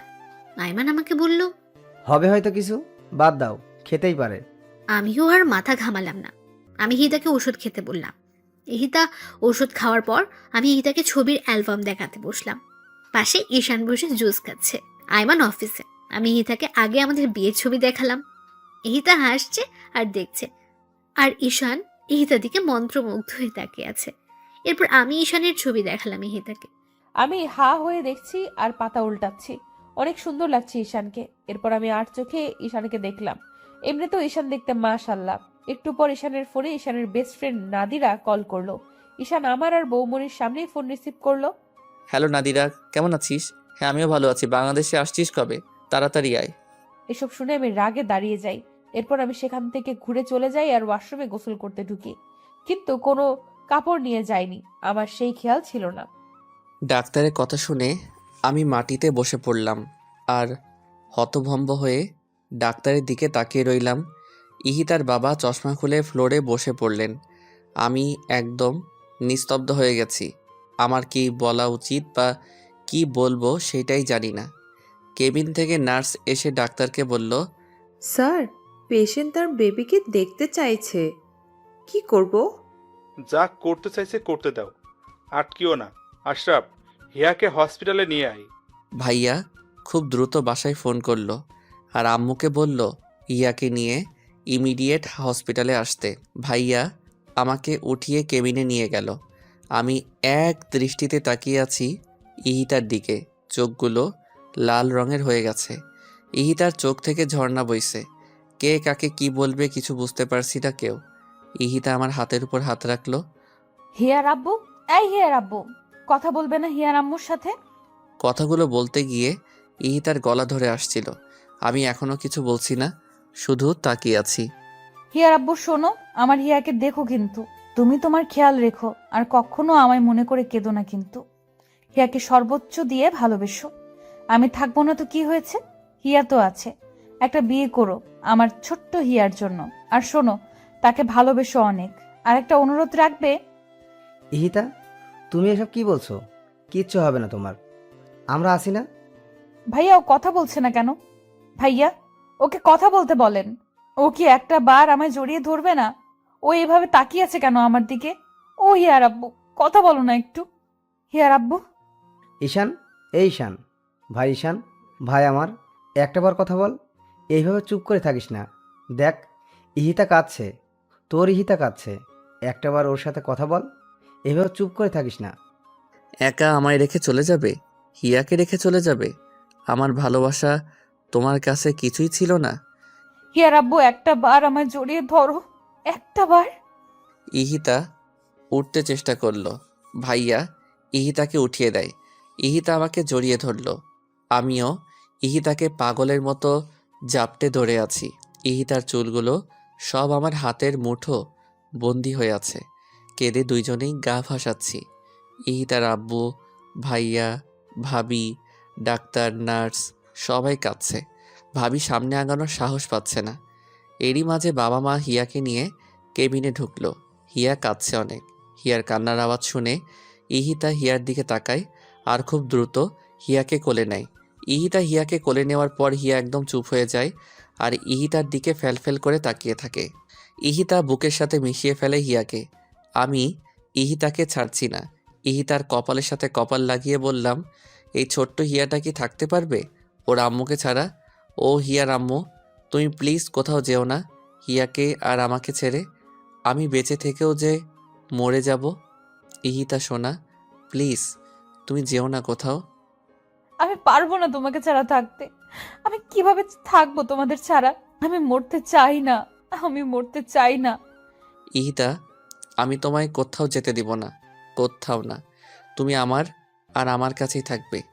ইহিতা, আমায় একা করে দিও না। আমি পাগল হয়ে যাব ইহিতা, পাগল হয়ে যাব। হিয়ার আব্বু, আমার হিয়াকে দেখো আর ওকে কখনো কষ্ট দিও না। ওর জন্য একটা মা এনে দিও। চুপ করো তুমি। আমার ইহিতার কিচ্ছু হবে না, কিচ্ছু না। বাবা, আমাকে মাফ করে দিও। এতদিন অনেক অন্যায় করেছি। তুমি নিজের খেয়াল রেখো, হিয়ার সাথে থেকো। আর ওর জন্য একটা মিষ্টি মেয়েকে এনে দিও। আর ভাইয়া, বৌমনি, হিয়াকে দেখো। আর আমার এই পাগলটাকেও দেখো, আমার বাবাকেও দেখো। আম্মু, আব্বু, আমায় মাফ করে দিও। অনেক বেয়াদবি করেছি তোমাদের সাথে, মাফ করে দিও। আর তোমাদের হিয়াকে দেখে রেখো। আমার সবচেয়ে প্রিয় জিনিস দুটো রেখে যাচ্ছি, আমার ঈশান আর হিয়া। ওদের অযত্ন করো না। কেউ কিছু বলতে পারছে না, শুধু কাঁদছে। নার্সরা সবাই বেরিয়ে গেছে এই দৃশ্য সইতে না পেরে। মায়ের কোলে সন্তান রেখে মা মারা যাচ্ছে, এর থেকে দুর্ভাগা হয়তো এই দুনিয়ার কেউ নেই। আমি ঈশানকে ছেড়ে দিয়ে হিয়াকে ঈশানের কোলে দিলাম। কাঁদবে না একদম, আর ঠিক মতো খাওয়া দাওয়া করবে। হিয়াকে খাওয়াবে, গোসল করাবে, খেলবে ওর সাথে। সব দায়িত্ব তোমায় দিয়ে গেলাম, কিন্তু কোনো দায়িত্ব নিতে যদি ভুল করেছো তো দেখো। আমি কেমনে থাকবো ইহিতা? আমায় নিয়ে যাও না তোমার সাথে। তোমায় ছাড়া আমি কেমনে থাকবো বলো ইহিতা, বলো। তুমি কেন বুঝছো না ইহিতা ছাড়া? ঈশান আমার কথা শেষ করার আগেই ইহিতা আমার বুকের উপর মাথা কাত করে দেয় আর হিয়ার উপর এক হাত ফেলে দেয়। আমার তখন বুক ধুক করে ওঠে, আমার হাত কাঁপছে। ভাইয়া হিয়াকে নেয় আমার কাছ থেকে আর আমি ইহিতার মাথা নাড়িয়ে দেখি ইহিতা কথা বলছে না। আমি ইহিতার গাল ধরে বলি, ইহিতা, এই হিয়ার আম্মু, কোথায় গেলা তুমি? এই ইহিতা, ইহিতা। ইহিতার বাবা চুপ হয়ে যায় আর ডাক্তার আমাকে সরিয়ে দেয় ইহিতার সামনে থেকে। ভাবি সেন্সলেস হয়ে যায়। ভাইয়া হিয়াকে সিমির কাছে দিয়ে ভাবির জ্ঞান ফিরালো। ভাবি তখন ভাইয়াকে জড়িয়ে ধরে হাউমাউ করে কেঁদে দেয়। ইহিতার মুখের দিকে তাকিয়ে আছি আমি। হিয়া অনেক কান্না করছে। হিয়ার কান্না কেউ থামাতে পারছে না। আমি তখন হিয়াকে কোলে নেই। হিয়াকে কোলে নিয়ে আমি ইহিতার লাশের সামনে যাই। হিয়া তখন ইহিতার জামা ধরে টানাটানি করছিল, কিন্তু ইহিতার নির্জীব শরীর আর তার আদরের মেয়ের ছোঁয়া বুঝতে পারছে না। আমি হিয়াকে বুকে জড়িয়ে নিয়ে শুধু কাঁদছি। সামনে ইহিতার মায়াভরা মুখটি চোখ বন্ধ করে রেখেছে সারা জীবনের জন্য। ইহিতার বাবা কিছু বলছে না। ডাক্তার সাগর ইহিতার বাবাকে সামলাচ্ছেন। ভাইয়া ভাবি আমার কাছে এসে দাঁড়ায়। ভাবি হিয়াকে আমার কোল থেকে নেয়। ভাইয়াকে জড়িয়ে ধরে হাউমাউ করে কেঁদে দেয় আমি। ভাইয়ারে আমি থাকবো কিভাবে এই মায়াপরীকে ছাড়া? আমার হিয়া থাকবে কিভাবে? ও এইভাবে আমাদের দুইজনকে একা ছেড়ে চলে গেল কেন? ভাইয়া কথা বলো। আর কখনোই তো ও আমায় বলবে না খাইয়ে দাও, বলবে না দুষ্টামি করো না। ভাইয়া আমার বুকটা যে ফেটে যাচ্ছে রে ভাইয়া। ইহিদাকে এনে দাও ভাইয়া, এনে দাও। আমি মরে যাবো ওকে ছাড়া। ভাই তুই কাঁদিস না। তুই এইভাবে ভেঙে পড়লে হিয়ার আম্মুকে কে দেখবে বল? এখন তোর উপরে দায়িত্ব কত তুই জানিস না। শক্ত কর নিজেকে। ভাইয়া আমি ইহিদাকে ছাড়া থাকতে পারবো না। ভাইয়া এনে দাও ওকে। ভাইয়াও কাঁদছে, কিন্তু কি বলবে? ভাবি করিডোরে দাঁড়াই হিয়াকে নিয়ে। মা বাবাও ভাবির পাশে বসে কাঁদছে। 1 ঘন্টার মধ্যে ইহিতাকে দাফন করা হলো। আমি হাতে মাটি লাগা থাকা অবস্থায় হিয়াকে নিয়ে কবরের সামনে বসে পড়লাম আর চোখের পানি দিয়ে কবর ভিজাচ্ছি। হিয়াও চিৎকার করে কাঁদছে। আমি কোনো কথা বলছি না, শুধু হিয়ার দিকে তাকিয়ে আছি। আম্মু দেখ না, তোর আম্মু কি শান্তিতে ঘুমাচ্ছে তোকে আর আমাকে ছেড়ে? বল তো আম্মু, তুই কি থাকতে পারবি তোর আম্মুকে ছাড়া? ভাইয়া পাশে দাঁড়িয়ে কান্না করছে, সাথে বাবা আর আঙ্কেল। আমি হিয়াকে বলছি, জানো হিয়া, তোমার আম্মু কখনো অন্ধকারে থাকতে পারতো না। আজ দেখো ও নিজেই অন্ধকার হয়ে গেছে। ও ভয় পেলেই আমার টি শার্ট ছিঁড়ে ফেলতো টান দিয়ে, কিন্তু এখন কে ছিঁড়বে?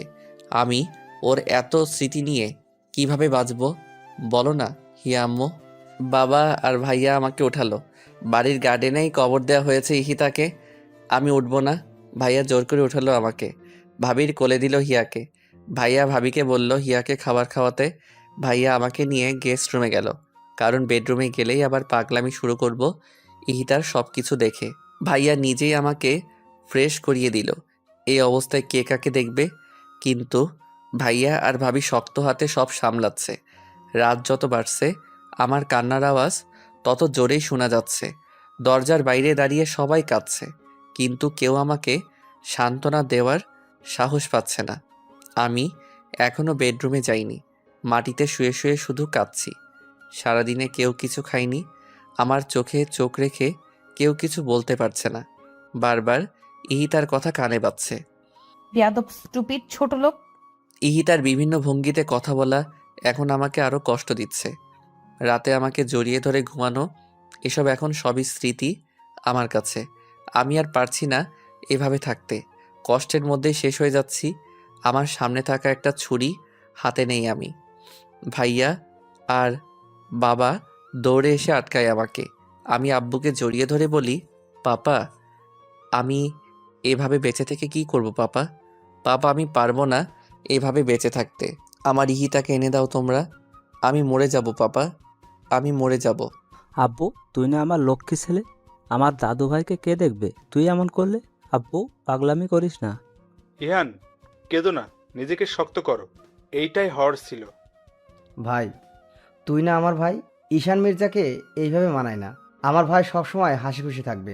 সেই ভাইকে আমি দেখতে চাই, অন্তত আমাদের হিয়া মামুনের জন্য। ঈশান দেখো হিয়া কিভাবে তাকিয়ে আছে তোমার দিকে। তুমি এই পাগলামো করলে এই মেয়েটাকে কে দেখবে? ঈশান হিয়াকে কোলে নিয়ে বিছানায় বসে পড়ল। আমি ঈশানের জন্য ভাত নিয়ে আসলাম। ঈশানকে জোর করে খাইয়ে দিলাম, কিন্তু নিজে কিছুই খেতে পারছি না।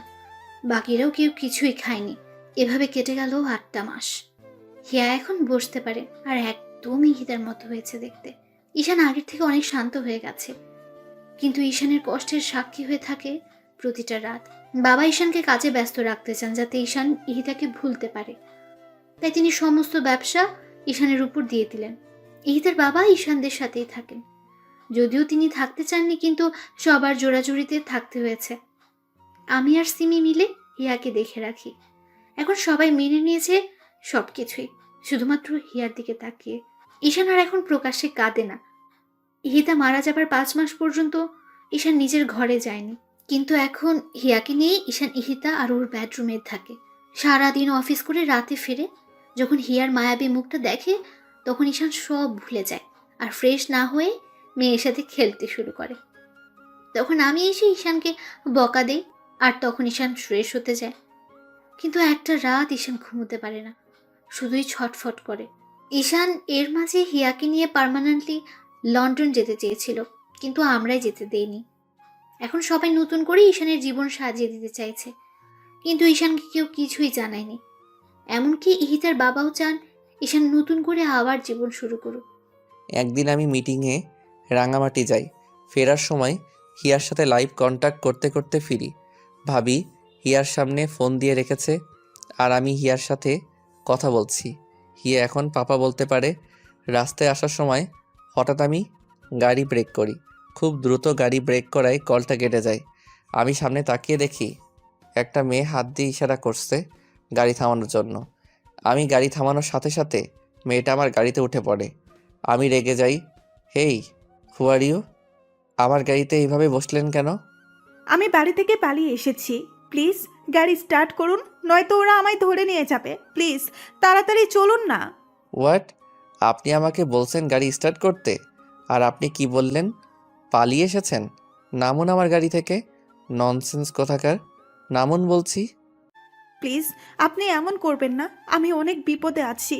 আপনি এখান থেকে চলুন প্লিজ, আপনাকে আমি সব বলছি। দেখে তো মনে হচ্ছে আজকে আপনার বিয়ে ছিল। তা বিয়ের স্টেজ থেকে কি পালিয়েছেন? প্লিজ আগে তো এখান থেকে চলুন, আপনাকে আমি সব বলছি। আমি গাড়ি স্টার্ট করে সেখান থেকে চলে এলাম।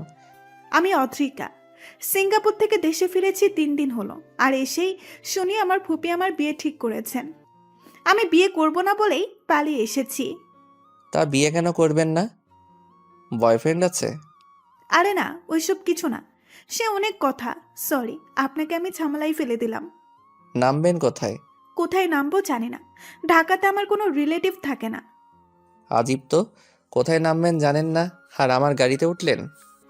যদি কিছু মনে না করেন আপনাকে একটা কথা বলি। হুম। আপনি মেরিন রেজিস্ট্রিতে সাইন করতে পারেন, যাতে আমি আমার ফুপিকে দেখাতে পারি আমি ম্যারিড। কথা দিচ্ছি আপনার কোনো ঝামেলা হবে না। ফুপি ট্রাস্ট করলে আমি আপনাকে ছেড়ে দেব, আর আমি বাইরে চলে যাব। লোকটা এই কথা শুনে গাড়ি খুব জোরে ব্রেক করলো আর বলল, কি বললেন আপনি? আসলে আমার ছেলে ফ্রেন্ডদের সবাইকে ফুপি চিনে তো, তাই, নয়তো ওদেরই হেল্প নিতাম। নামুন আমার গাড়ি থেকে।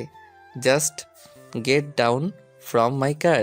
আমি অদ্রিকাকে রাগে গাড়ি থেকে নামিয়ে দিলাম। অদ্রিকা অসহায়ের মতো তাকিয়েছিল আমার দিকে, কিন্তু আমি এতটাই রেগে গেছি বিয়ের কথা শুনে, যা বলার বাইরে। তাই আমি অদ্রিকাকে একা ফেলেই চলে গেলাম। কিছু দূর যাওয়ার পর ভাবি ফোন দেয়। ফোন রিসিভ করে বলো, বৌমণি। আর কতক্ষণ লাগবে আসতে? হিয়া কাঁদছে কিন্তু। ঘন্টাখানেক লাগবে বৌমণি।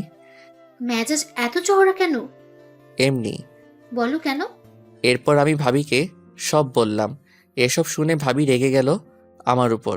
কাজটা তুমি ঠিক করলে না ঈশান। ভুল কি করেছি বৌমণি?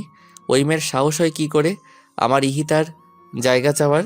মেয়েটা নিশ্চয়ই কোনো বিপদে পড়েছে, তাই এমন করে বলেছে। তুমি যাও, ওকে ফিরিয়ে নিয়ে আসো। আর সেটা আমি বলছি ঈশান। কিন্তু বৌমণি। কোনো কিন্তু না ঈশান, আদ্রিকাকে নিয়ে বাসায় ঢুকবে। ফোন রাখছি আমি। আমি এইবার কন্ট্রোলের বাইরে চলে গেলাম।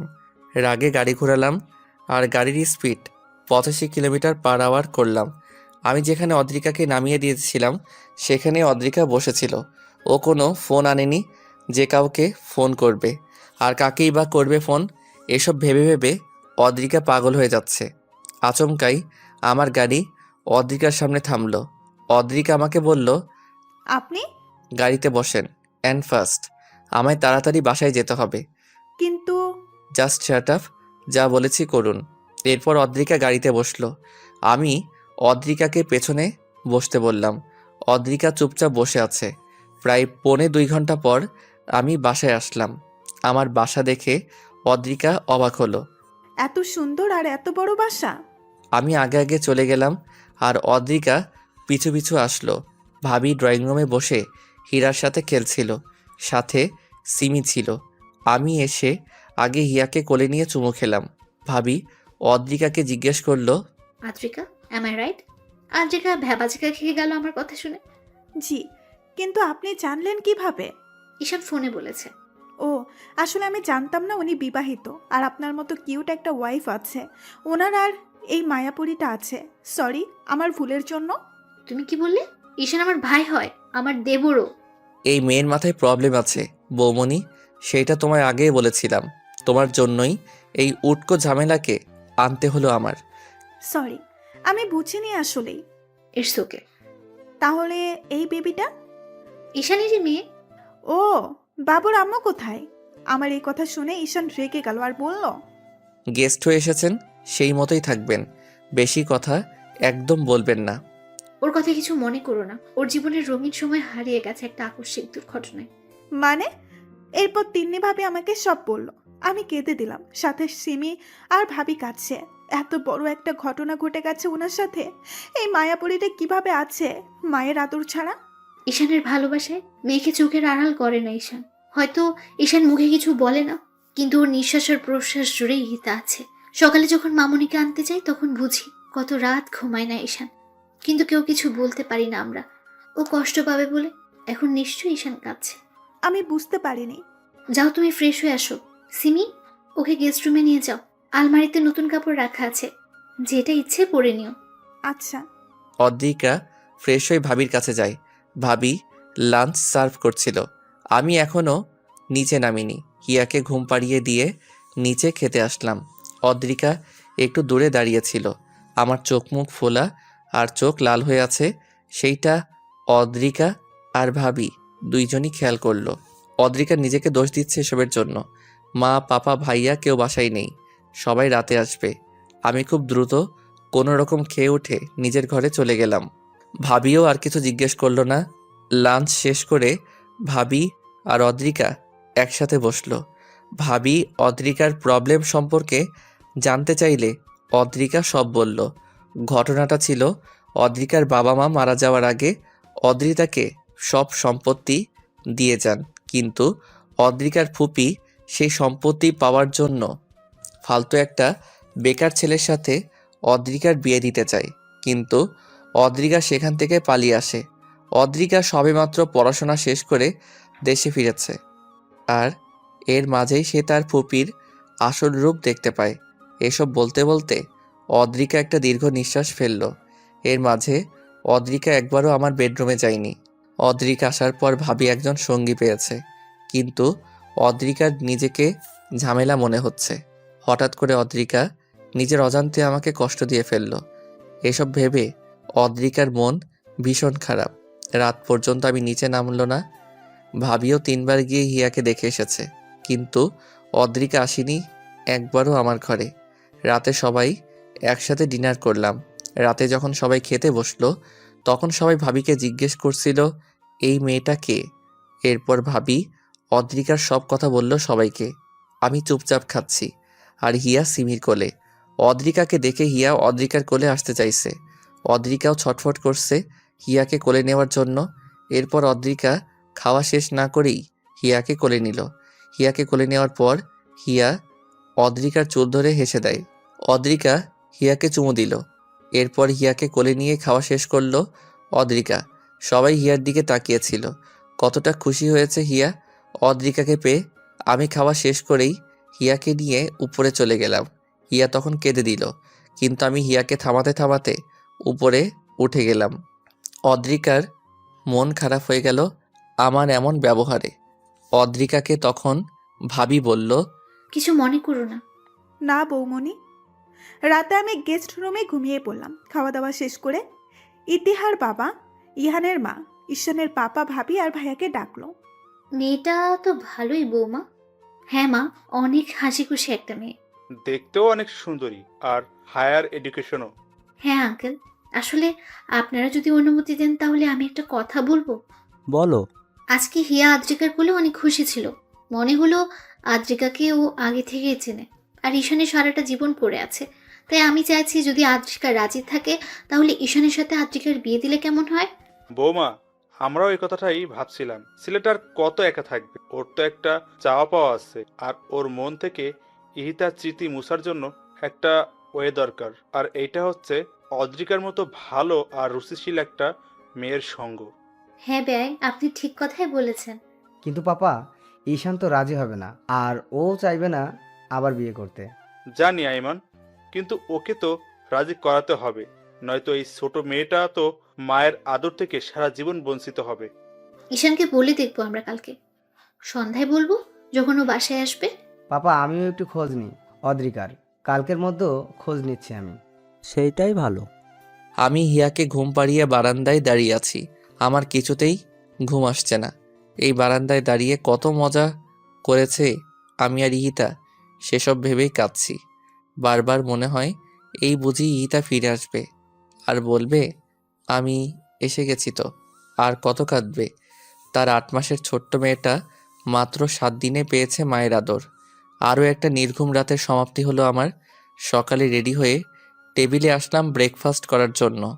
ওয়ালেটের ঘড়ি নিয়েছো ঈশান? নিশ্চয়ই নাওনি। সরি বৌমনি, ভুলে গেছি। আমি নিয়ে আসছি। দাঁড়াও, তোমায় যেতে হবে না, আমি নিয়ে আসছি। ফাইল নিয়েছো সব? হ্যাঁ, ভাবি আমার ঘরে গিয়ে সব নিয়ে আসলো। হিয়া অদ্রিকার সাথে সোফায় বসে খেলছে। আমি হিয়াকে দেখছি, হিয়া কতটা খুশি। আমি নাস্তা করে হিয়াকে আদর করে চলে গেলাম। হিয়াকে নিয়ে খেলতে খেলতে অদ্রিকা আমার ঘরে গেল। দেয়ালে শুধুই ইতিহার ছবি আর হিয়ার ছবি। ইতিহার ব্যবহার করা পারফিউমটাও দেখতে পেলাম। অনেক সুন্দর ঈশানের রুমটা, কিন্তু সব জায়গাতেই সুখের অনেক বড় একটা ছাপ। আমি চলে আসলাম ঈশানের রুম থেকে। আমার জামা কাপড় গোছাচ্ছি হিয়াকে সিমের কোলে দিয়ে। আমি চলে যাব, কারণ আমি চাই না ঈশান আবার কষ্ট পাক আমার জন্য। তিন্নি ভাবি আমাকে খুঁজতে যখন গেস্ট রুমে আসলো, তখন দেখলো আমি রেডি হচ্ছি। কি ব্যাপার, কোথায় যাচ্ছ? আমি অবাক হয়ে আদ্রিকাকে জিজ্ঞেস করলাম। বৌমনি, চলে যাচ্ছি। একটা দিন তো আপনাদের অনেক কষ্ট দিলাম, আর কত। বুঝলাম, তা যাবেন কোথায়? সিঙ্গাপুরেই চলে যাব। ব্যাংকে ক্যাশ যা আছে সেইগুলো নিয়ে। ফুপি তো ভেঙেই ফেলেছে সব। আর আপনাদেরকেই বা কতদিন কষ্ট দিব এভাবে আগাছা হয়ে থেকে। যদি পার্মানেন্ট করে রাখি তো? মানে? হেয়ার সবচেয়ে ভালো আম্মু হয়ে দেখাবা, পারবা না? তার মানে? তুমি যদি রাজি থাকো তাহলে আমার ভাইয়ের বউ বানাবো তোমাকে। ঈশানের দায়িত্ব আর মামুনির দায়িত্ব সব নিজের হাতে সামলাতে হবে। আমি ফ্রেশ হয়ে এসে দেখি অদ্রিকা খাটে বসে ঝিমাচ্ছে। আমি শুধু তাকিয়েই রইলাম অদ্রিকা কী করে এটা দেখার আশায়। আমি টাওয়েল সোফার উপর রেখে অদ্রিকার দিকে তাকিয়ে আছি আর হাসছি। অদ্রিকা বসে বসে কিভাবে ঝিমাচ্ছে এইটা দেখে এক পর্যায়ে আমি জোরে হেসে দেই, আর অদ্রিকা চোখ তুলে দেখে আমি হাসছি। অদ্রিকা দাঁড়িয়ে গিয়ে জিজ্ঞেস করে, হাসছেন কেন? মুরগির মতো ঝিমালে তো হাসবই। আমি মুরগি? চোখ রাঙান কেন? হাসেন কেন? তর্ক বাদ দিন। ঘুম পেয়েছে, ঘুমিয়ে যাবেন, কথা শেষ। আপনার মতোই তো, যখন যা মন চাই করি নাকি। ঝগড়া করবেন না তো। লাঞ্চে কি খাবেন বলুন? যা রান্না করে বৌমনি সেটাই। আপনি কি খাবেন সেটা বলুন। বিরিয়ানি হলে ভালো হয়। আচ্ছা, করে দিচ্ছি। তাই নাকি? তো কি মনে হয়, পারি না নাকি? না, অনেক পারেন। ইয়েস। হিয়ার পাশে বসুন। আচ্ছা। অদ্রিকা রান্না করতে গেল। আমি হিয়ার পাশে বসে ফোন টিপছিলাম। লাঞ্চে আমি ঈশানকে ডাকলাম, আর ঈশান খেতে এলো। খাওয়া দাওয়া শেষ করে টিভি দেখতে বসলো ঈশান। প্রায় 2 ঘন্টা টিভি দেখিয়ে ঘুমিয়ে পড়লো। সন্ধ্যায় ঘুম থেকে উঠে ঈশান হিয়ার সাথে খেললো। সারাদিন হেসে খেলেই গেল ঈশানের। রাতে ঘুমানোর সময় আমি ঈশানকে বললাম, খাটে শুবেন ঠিক আছে, কিন্তু হিয়ার উপরে হাত তুলে দেন কেন? ব্যথা পায় না? আমি তো বুঝি নাই, বুঝলে তো আর দিতাম না। আমি মাছে শুচ্ছি। এই না, আমি গেস্ট রুমে চলে যাই, আপনি হিয়াকে নিয়ে এখানে থাকেন। পা কেটে দিব একদম, এখানেই ঘুমাবেন, আর আমি মাঝেই শুব। একবার না বলেছি না? অদ্রিকা আর কোনো তর্ক না করে লাইট অফ করে আমার পাশে শুয়ে পড়ল। আমার দিকে তাকিয়ে বলল, আপনার স্ত্রী হই না এখন আমি? কেন আমাকে এভাবে দূরে সরিয়ে রাখছেন বলুন তো? কষ্ট হয় না আমার? ঈশান কিছু না বলে কিছু স্পেস রেখে মুখ ঘুরিয়ে শুয়ে পড়ল। আমি ওই হিয়ার দিকে তাকিয়ে শুয়ে পড়লাম। সকালবেলা ঈশান অফিসে চলে গেল। এদিকে সবাই মিলে ঈশানকে সারপ্রাইজ দেওয়ার জন্য গতকালকেই প্ল্যান করে রেখেছে আজ ঈশানের বার্থডে। সবাই মিলে সব রেডি করলো। সারা দিন ধরে আমি রান্না বান্না করলাম, হিয়াকে রেডি করালাম। সন্ধ্যার আগে আগে কেক নিয়ে আসলো ভাইয়া। কেকটাতে ঈশান আর হিয়ার ছবি। অসম্ভব সুন্দরভাবে আয়োজন করলো ভাইয়া আর ভাবি। ঈশানের গাড়ির আওয়াজ শুনে সবাই বাড়ির সব লাইটস অফ করে দিল। হঠাৎই লাইট অফ হয়ে যায়। ঈশান ফোনের ফ্ল্যাশ লাইট জ্বালিয়ে বাড়িতে ঢোকে। আমি সম্পূর্ণ ইতিহার মতো করে সেজেছি, ইতিহার শাড়ি আর গহনা পরে ইতিহার মতো হেয়ার স্টাইল করেছি। ঈশান দরজার সামনে আসতেই সব কয়টা রঙিন বাতি জ্বালিয়ে দিল ভাইয়া। সবাই ঈশানকে উইশ করলো, শুধু আমিই করলাম না। আমি হিয়াকে কোলে নিয়ে সিঁড়ির পাশে দাঁড়িয়ে আছি। যখন বাড়ির সম্পূর্ণ আলো জ্বলালো তখন ঈশান আমাকে দেখে হাত থেকে ফোন ফেলে দিল। ঈশান বিশ্বাস করতে পারছে না কে এটা। ঈশান দৌড়ে আমার সামনে আসে আর বাহু ধরে পা থেকে মাথা পর্যন্ত সব দেখে স্পষ্ট স্বরে বলে, ইহিতা তুমি? শুভ জন্মদিন মাই লাইফ। আমি তখন অদ্রিকার বাহু ছেড়ে দেই আর ছোট্ট একটা থ্যাঙ্কস দেই। আমি সম্পূর্ণ ভেঙে পড়েছি অদ্রিকাকে এইভাবে দেখে। বারবার অদ্রিকার দিকে তাকাচ্ছি আর অদ্রিকা আমার দিকে। আমি আর অদ্রিকা মিলে কেক কাটলাম। অদ্রিকা আমাকে খাইয়ে দিল, কিন্তু আমি অদ্রিকাকে খাওয়ালাম না। কেক কেটেই আমি নিজের ঘরে চলে গেলাম। সবাই বুঝতে পেরেছে ঈশানের কোথায় আঘাত লেগেছে, কিন্তু আমি তো ইচ্ছে করে এমন করিনি। হয়েছে ওই সব বন্ধ হয়ে গেল। আমি ভাবির কোলে হিয়াকে দিয়ে উপরে চলে গেলাম। আমি ঈশানকে ঘরে না পেয়ে ছাদে গেলাম। গিয়ে দেখি ঈশান কাঁদছে। ছাদের এক কোণে দাঁড়িয়ে ঈশান কাঁদছে আর সেটা আমি দাঁড়িয়ে দাঁড়িয়ে দেখছি। আমি খুব দ্রুত হেঁটে ঈশানের কাছে গেলাম। ঈশানকে নিচের দিকে ঘোরালাম। ঈশানের ঘামে ভেজা শরীরটাকেই জড়িয়ে ধরলাম। ঈশানকে জড়িয়ে ধরেই কেঁদে দিলাম। ঈশান আমাকে সরাতে চাইলেও আমি সরাতে দেইনি। কেন এমন করছেন আমার সাথে বলুন তো? আমিও তো একটা মানুষ। আজ এক সপ্তাহ ধরে এসব সহ্য করছি। নিজে তো কষ্ট পাচ্ছেন, সাথে আমাকেও কষ্ট দিচ্ছেন। আচ্ছা, আমাকে একটা কথা বলুন তো, ইতিহা আপুর স্মৃতি নিয়ে বাঁচতে পারবেন সারা জীবন, নাকি এভাবেই নির্জীব মানুষের মতো জীবন কাটিয়ে দিবেন? ঈশান একটা মেয়ে আর কত সহ্য করার ক্ষমতা রাখে বলুন তো আমায়? আমার সামনে আপনি সারাক্ষণ ইতিহা আপুর জন্য কষ্ট পান, সেটা কি আমার খুব ভালো লাগে? আজ এখানে দাঁড়িয়ে কাঁদছেন, কেন কাঁদছেন? জবাব দিন আমায়। আমাকে আষ্টে পৃষ্ঠে জড়িয়ে আছে অদ্রিকা। সরাতেও পারছি না, আর কিছু বলতেও পারছি না। অদ্রিকা আমার শার্ট মুঠো করে ধরে বুকে মাথা দিয়ে কাঁদছে। আমি শুধু রাতের আকাশ দেখছি আর চোখ দিয়ে পানি ঝরাচ্ছি। কিছুক্ষণ পর অদ্রিকা আমাকে ছেড়ে দিয়ে নিচে চলে এলো। অদ্রিকা ফ্রেশ হয়ে খাটের উপর বসে মাথা নিচু করে কাঁদছিল। প্রায় 10 মিনিট পর আমি ঘরে আসি। অদ্রিকাকে কাঁদতে দেখে আমি কিছু বললাম না। অদ্রিকা দেখেনি আমি এসেছি। অদ্রিকা ওয়ালেট রাখার আওয়াজ শুনে আমার দিকে তাকিয়ে চোখ মুছে ফেলল। আমি ফ্রেশ হয়ে অদ্রিকাকে নিয়ে খেতে গেলাম। সবাই একসাথে ডিনার করলাম। অদ্রিকা খাবার নাড়াচাড়া করে কিছু মুখে না দিয়েই ইয়াকে নিয়ে গেস্ট রুমে ঘুমাতে গেল। অদ্রিকা যে খায়নি তা আমি খুব ভালোভাবে খেয়াল করলাম, কিন্তু কিছু বললাম না। আমি খেয়ে উঠে গেলাম। ঘরে গিয়ে দেখি অদ্রিকা আর হিয়া ঘরে নেই। গেস্ট রুম লক দেখে বুঝতে পারি অদ্রিকা এভাবেই আছে। দরজা নক করলাম। অদ্রিকা দরজা খুলে দিয়ে ভেতরে চলে আসে। আমি অদ্রিকাকে বললাম, তোমার ঘর এটা নয় অদ্রিকা। অদ্রিকা বিস্ময় নিয়ে আমার দিকে তাকায়। কান্না করার পর চোখ নাক মুখ লাল হয়ে আছে অদ্রিকার। ঈশান কি সত্যি আমাকে তুমি বলল? ঈশান আবার বলল, হিয়াকে কোলে নাও আর ঘরে আসো। আমি আবারও অবাক হয়ে যাই ঈশানের কথা শুনে। এবার ঈশান নিজেই হিয়াকে কোলে নিয়ে আমার হাত ধরে ঘরে নিয়ে যায়। হিয়া ঘুমিয়ে পড়েছে, তাই ঈশান হিয়াকে বাম পাশে খাটে শুয়ে দিল।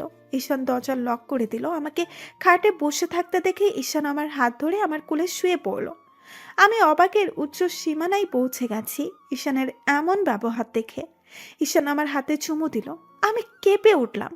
ঈশান আমার মাথা নিচু করে আমার ঠোঁটে চুমু দিল। আমি এবার ঈশানকে জিজ্ঞাসা করলাম, আপনি ঠিক আছেন? কি করছেন এসব? আমি অদ্রিকার প্রশ্ন শুনে উঠে বসলাম। মায়াবী দৃষ্টিতে তাকালাম অদ্রিকার দিকে। অদ্রিকার সিল্কি চুলগুলো কানের পেছনে গুজে দিয়ে বললাম, আমি ঠিক আছি। আর সম্পূর্ণ ঠিকই আছি। এতদিন ঠিক ছিলাম না। ইহিতাকে ভালোবাসি 6 বছর ধরে। বিয়ের 1 বছরের মাথায়ও মারা গেল। 6 বছরের অপেক্ষা, আক্ষেপ সব নষ্ট হয়ে গেল আমার, যখন ইহিতা আমার বুকের উপর শুয়ে মারা গেল।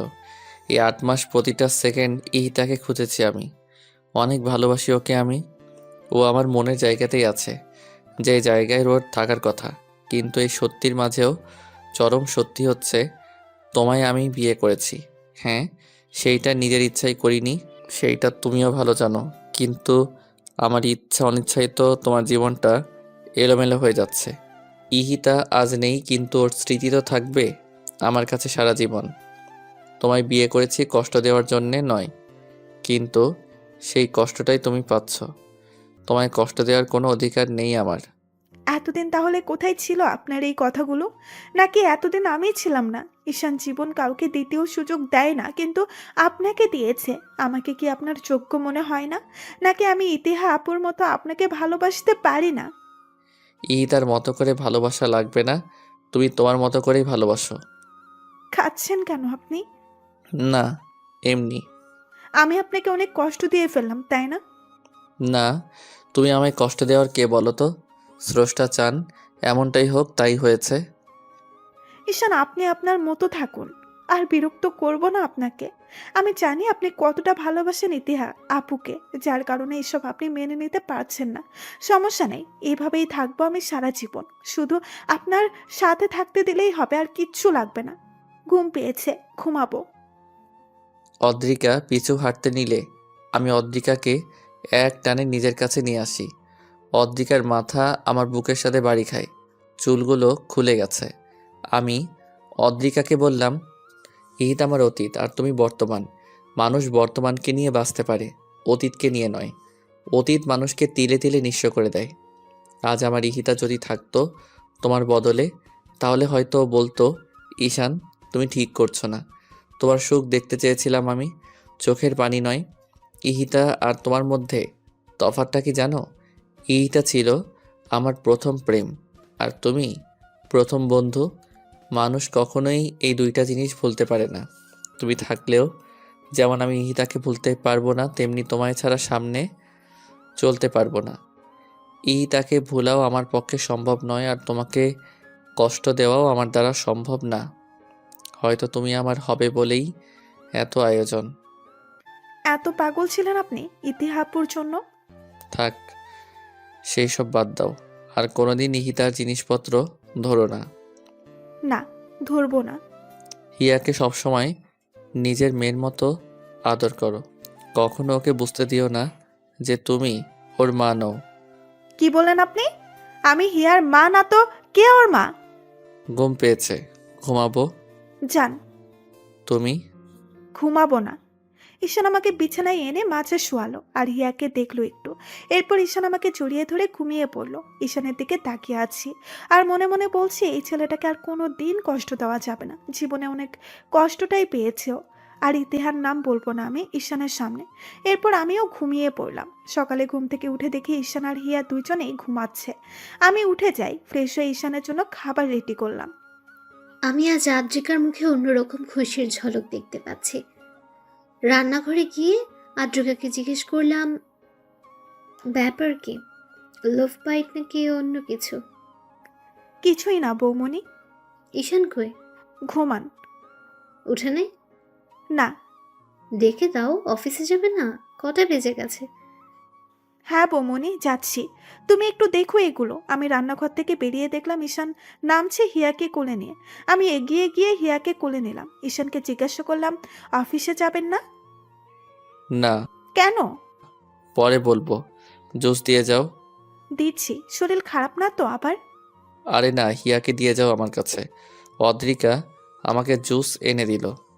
আমি পিয়াকে ফোন করে বললাম, আগামী 7 দিন সে অফিসে যাব না। সব যেন ম্যানেজ করে ম্যানেজার আর ও মিলে। অদ্রিকা আমাকে জিজ্ঞেস করলো, 7 দিন যাবেন না কেন? বলবো তো। ব্রেকফাস্ট সার্ভ করো। করছি, আসেন।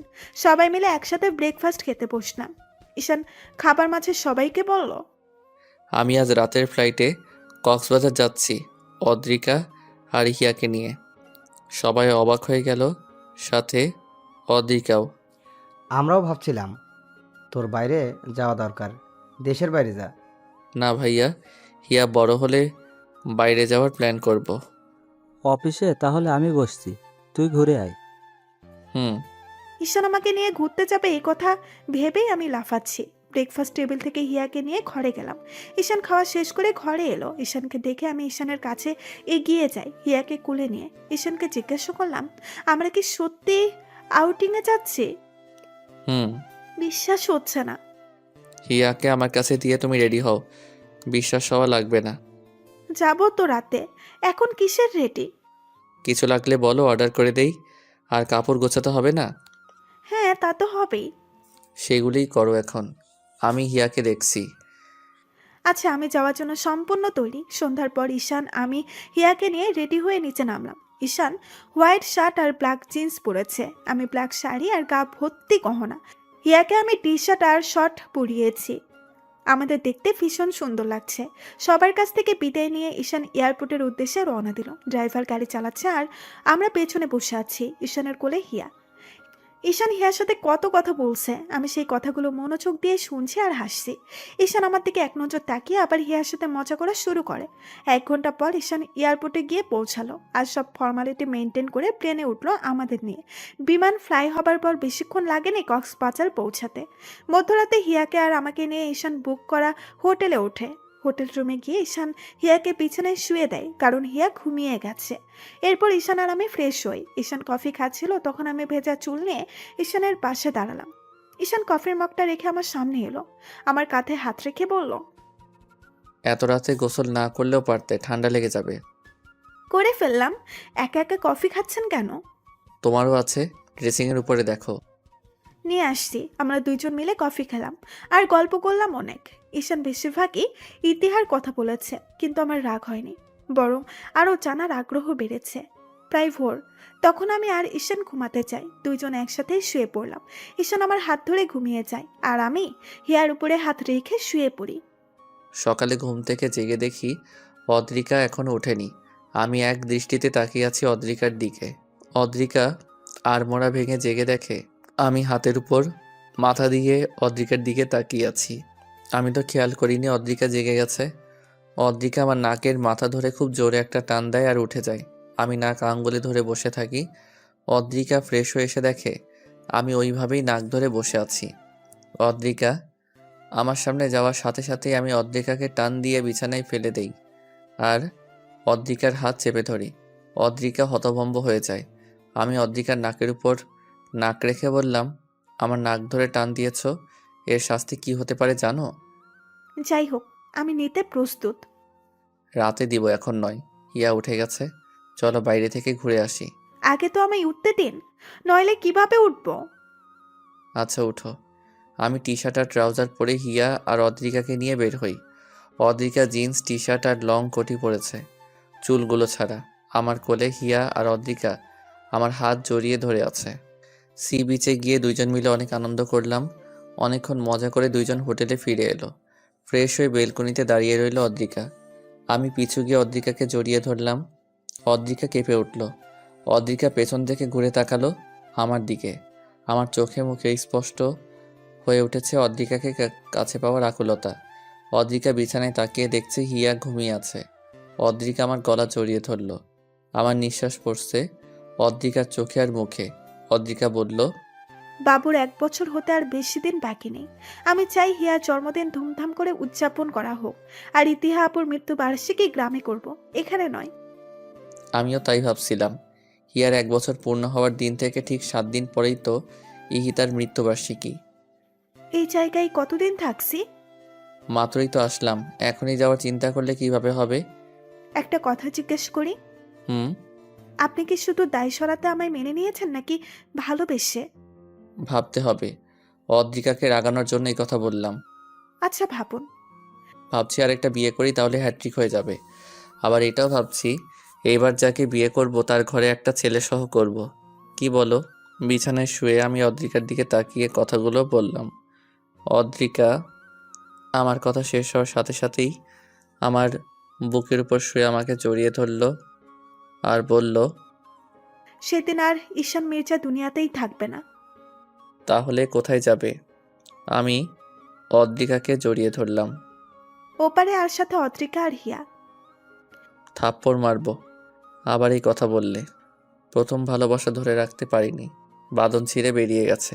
শেষ ভালোবাসা আর হারাতে চাই না। ইতিহা আপু, যেই বাঁধন ছিঁড়ে গেছে সেই বাঁধন তো একদিন আমাকেও ছিঁড়তে হবে। অদ্রিকা চুপ। আমিও পরম শান্তিতে ঈশানকে জড়িয়ে ধরলাম। দুজনে হারিয়ে গেলাম ভালোবাসার মায়ার জগতে। আদ্রিকা, ঈশান আর হিয়া 8 দিন কক্সবাজার অনেক আনন্দে কাটিয়েছে। বাসায় ফেরার পর আদ্রিকা আর ঈশানের মধ্যে প্রাপ্তি আর তৃপ্তির একটা সুখ অনুভব করলাম। দুজনকে সুখে দেখে নিজের অজান্তে হেসে দিই আর ওদের জন্য দোয়া করি। এরপর থেকে তার বাবা আদ্রিকাকে নিজের মেয়ে বলে ডাকেন। আইমান আদ্রিকার ফুপ্পির কাছ থেকে আদ্রিকার সমস্ত সম্পত্তির উইল এনে দিয়েছে আদ্রিকাকে। আদ্রিকা সেদিনই সব সম্পত্তি হিয়ার নামে উইল করে দেয় আর পেপার আইমানের কাছে রেখে দেয়। অনেকদিন পর মির্জা পরিবারে আবারও আলো জ্বালালো আদ্রিকা। সবার মুখে এখন একটা তৃপ্তির হাসি। সারা বাড়ি মাথায় করে রাখে আমি, আদ্রিকা আর হিয়া মিলে। 2 মা 1 মেয়ের পিছু ছুটে আর চেঁচামেচি করি। ঈশান আস্তে আস্তে তার মায়া কাটাতে পারছে, কিন্তু কোনোদিন সে তাকে ভুলবে না। আজও তাকে মনে করে রাত জাগে ঈশান, চোখের পানি ফেলে। আদ্রিকা বিছানায় শুয়ে শুয়ে তখন কাঁদে আর ঈশানকে দেখে। সে ঈশানকে বাধা দেয় না। হিয়াও আস্তে আস্তে বড় হচ্ছে। আদ্রিকার অস্তিত্ব জুড়ে শুধু ঈশান আর হিয়া। 6 বছর পর। ওই, আমাকে সুন্দর লাগছে তো, নাকি বুড়ি হয়ে গেছি? অদ্রিকা, এটা কি বললা? তুমি এত তাড়াতাড়ি বুড়ি হয়ে যাবা? তুমি এখন আগের মতো স্মার্ট আছো, আর আমি আনস্মার্ট হয়ে যাচ্ছি দিন দিন। ও মাম্মাম, কাম অন, আর কত বলবো এই কথা? আমার ফ্রেন্ডস এর মাম্মিরা বলে আদ্রিকা মির্জা অনেক কিউট আর অনেক সুন্দর। আর আজ যখন তোমায় এভাবে সবাই দেখবে তখন কি হবে আমি সেটাই ভাবছি। আচ্ছা মাম্মাম, আমি ডোরেমনের গ্যাজেট দিয়ে ভবিষ্যৎ ঘুরে এসে তোমায় বলছি। হিয়া, তুমি আবারও বেশি কথা বলছো। এত কথা কি তোমার ফ্রেন্ডরা বলে? চলো, আমার ফ্রেন্ডসরা নিচে ওয়েট করছে। মামুনি পাপাকে কেমন লাগছে? আমার মাম্মাম আর পাপা বল বেস্ট। তাতে সুন্দর লাগবে না তো কাজে লাগবে। কিন্তু আমি ভাবছি আমি এত কালো হয়ে গেলাম কি করে? আর এক মুহূর্ত এই মেয়েকে এখানে রাখা যাবে না। এত কথা কেমনে বলতে পারে? আমার কোলে আসো, কেক কাটবে, চলো, লেট হয়ে যাচ্ছে। আমার প্রিন্সেসকে অনেক কিউট লাগছে। ড্রেসটা তো মাম্মাম এনে দিয়েছে, তাই মাম্মামের মতোই কিউট লাগছে। বুঝেছো পাপ্পা? কেন, তোমার পাপা কিউট না? বৌমনি, বৌমনি, কিরে, কি হলো? নিচে আয়। বৌমনি, এই পাগল দুটাকে সামলাও প্লিজ, নয়তো আমাকে কোথাও রেখে আসো। কেন আবার কি করেছে ওরা? মামনি, আবার কি করেছো তুমি? আজকেও মাম্মামকে রাগিয়ে দিয়েছো? আমি রাগাতে চাইনি তো বড় আব্বু। মাম্মাম এমনিতেই রেগে যায়, আর বড় আম্মুর হেল্প নিয়ে আমাকে থামানোর জন্য। হা হা হা, আমার বুড়িটা দিন দিন পেকে যাচ্ছে। দেখ বড় আব্বু, কি বলো? বুড়ি তো হচ্ছে মাম্মাম। এই কথা বলেই আইমানের কোল থেকে হিয়া নেমে দৌড়ে নানু ভাই আর দাদু ভাইয়ের কাছে চলে যায়। ঈশান সহ সবাই মুখ চেপে হাসছে আর আদ্রিকার মাথায় আগুন। ঈশান হঠাৎ আদ্রিকাকে কোলে তুলে নেয় আর নিচে নিয়ে আসে। আজ হিয়ার 7ম জন্মবার্ষিকী। হিয়ার জন্য আদ্রিকার কোনো সন্তান নেয়নি। ঈশান আর হিয়াকে ঘিরেই এখন আদ্রিকার জীবন। ঈশান অফিস থেকে ফেরার পর আদ্রিকার হিয়ার মুখ দেখেই সব ভুলে যায়। হিয়া জানে না এই হিতা নামে কেউ তার আসল মা। হিয়া ঈশান আর আদ্রিকাকে সবসময় ওয়ার্ল্ড বেস্ট প্যারেন্টস বলে। আদ্রিকা কেঁদে দেয়, হিয়াকে জড়িয়ে ধরে। তখন কোনো কিছুর অভাব আর অপূর্ণতা নেই ঈশান আর আদ্রিকার সংসারে। তবে ঈশান সবসময় হিতার কবরের পাশে বসে কাঁদে। আদ্রিকা তখন ঈশানকে জড়িয়ে ধরে। এভাবেই আদ্রিকা সবসময় ঈশানকে সাপোর্ট দিয়ে আসছে। ঈশান ওর জীবনে আদ্রিকার ভূমিকা কোনো দিন অস্বীকার করবে না। এখনো ঈশান খোলা রাস্তায় হেডলাইটের আলোতে বসে আদ্রিকাকে নতুন করে যায়, নতুন করে প্রপোজ করে আদ্রিকাকে। তখন আদ্রিকা শাড়ির আঁচল ধরে ঈশানের মায়া ভরা মুখের দিকে তাকিয়ে নিঃশব্দে কেঁদে দেয়। এভাবেই যুগ যুগ ধরে বেঁচে থাকুক ঈশান আর আদ্রিকার অমর আর পবিত্র প্রেম।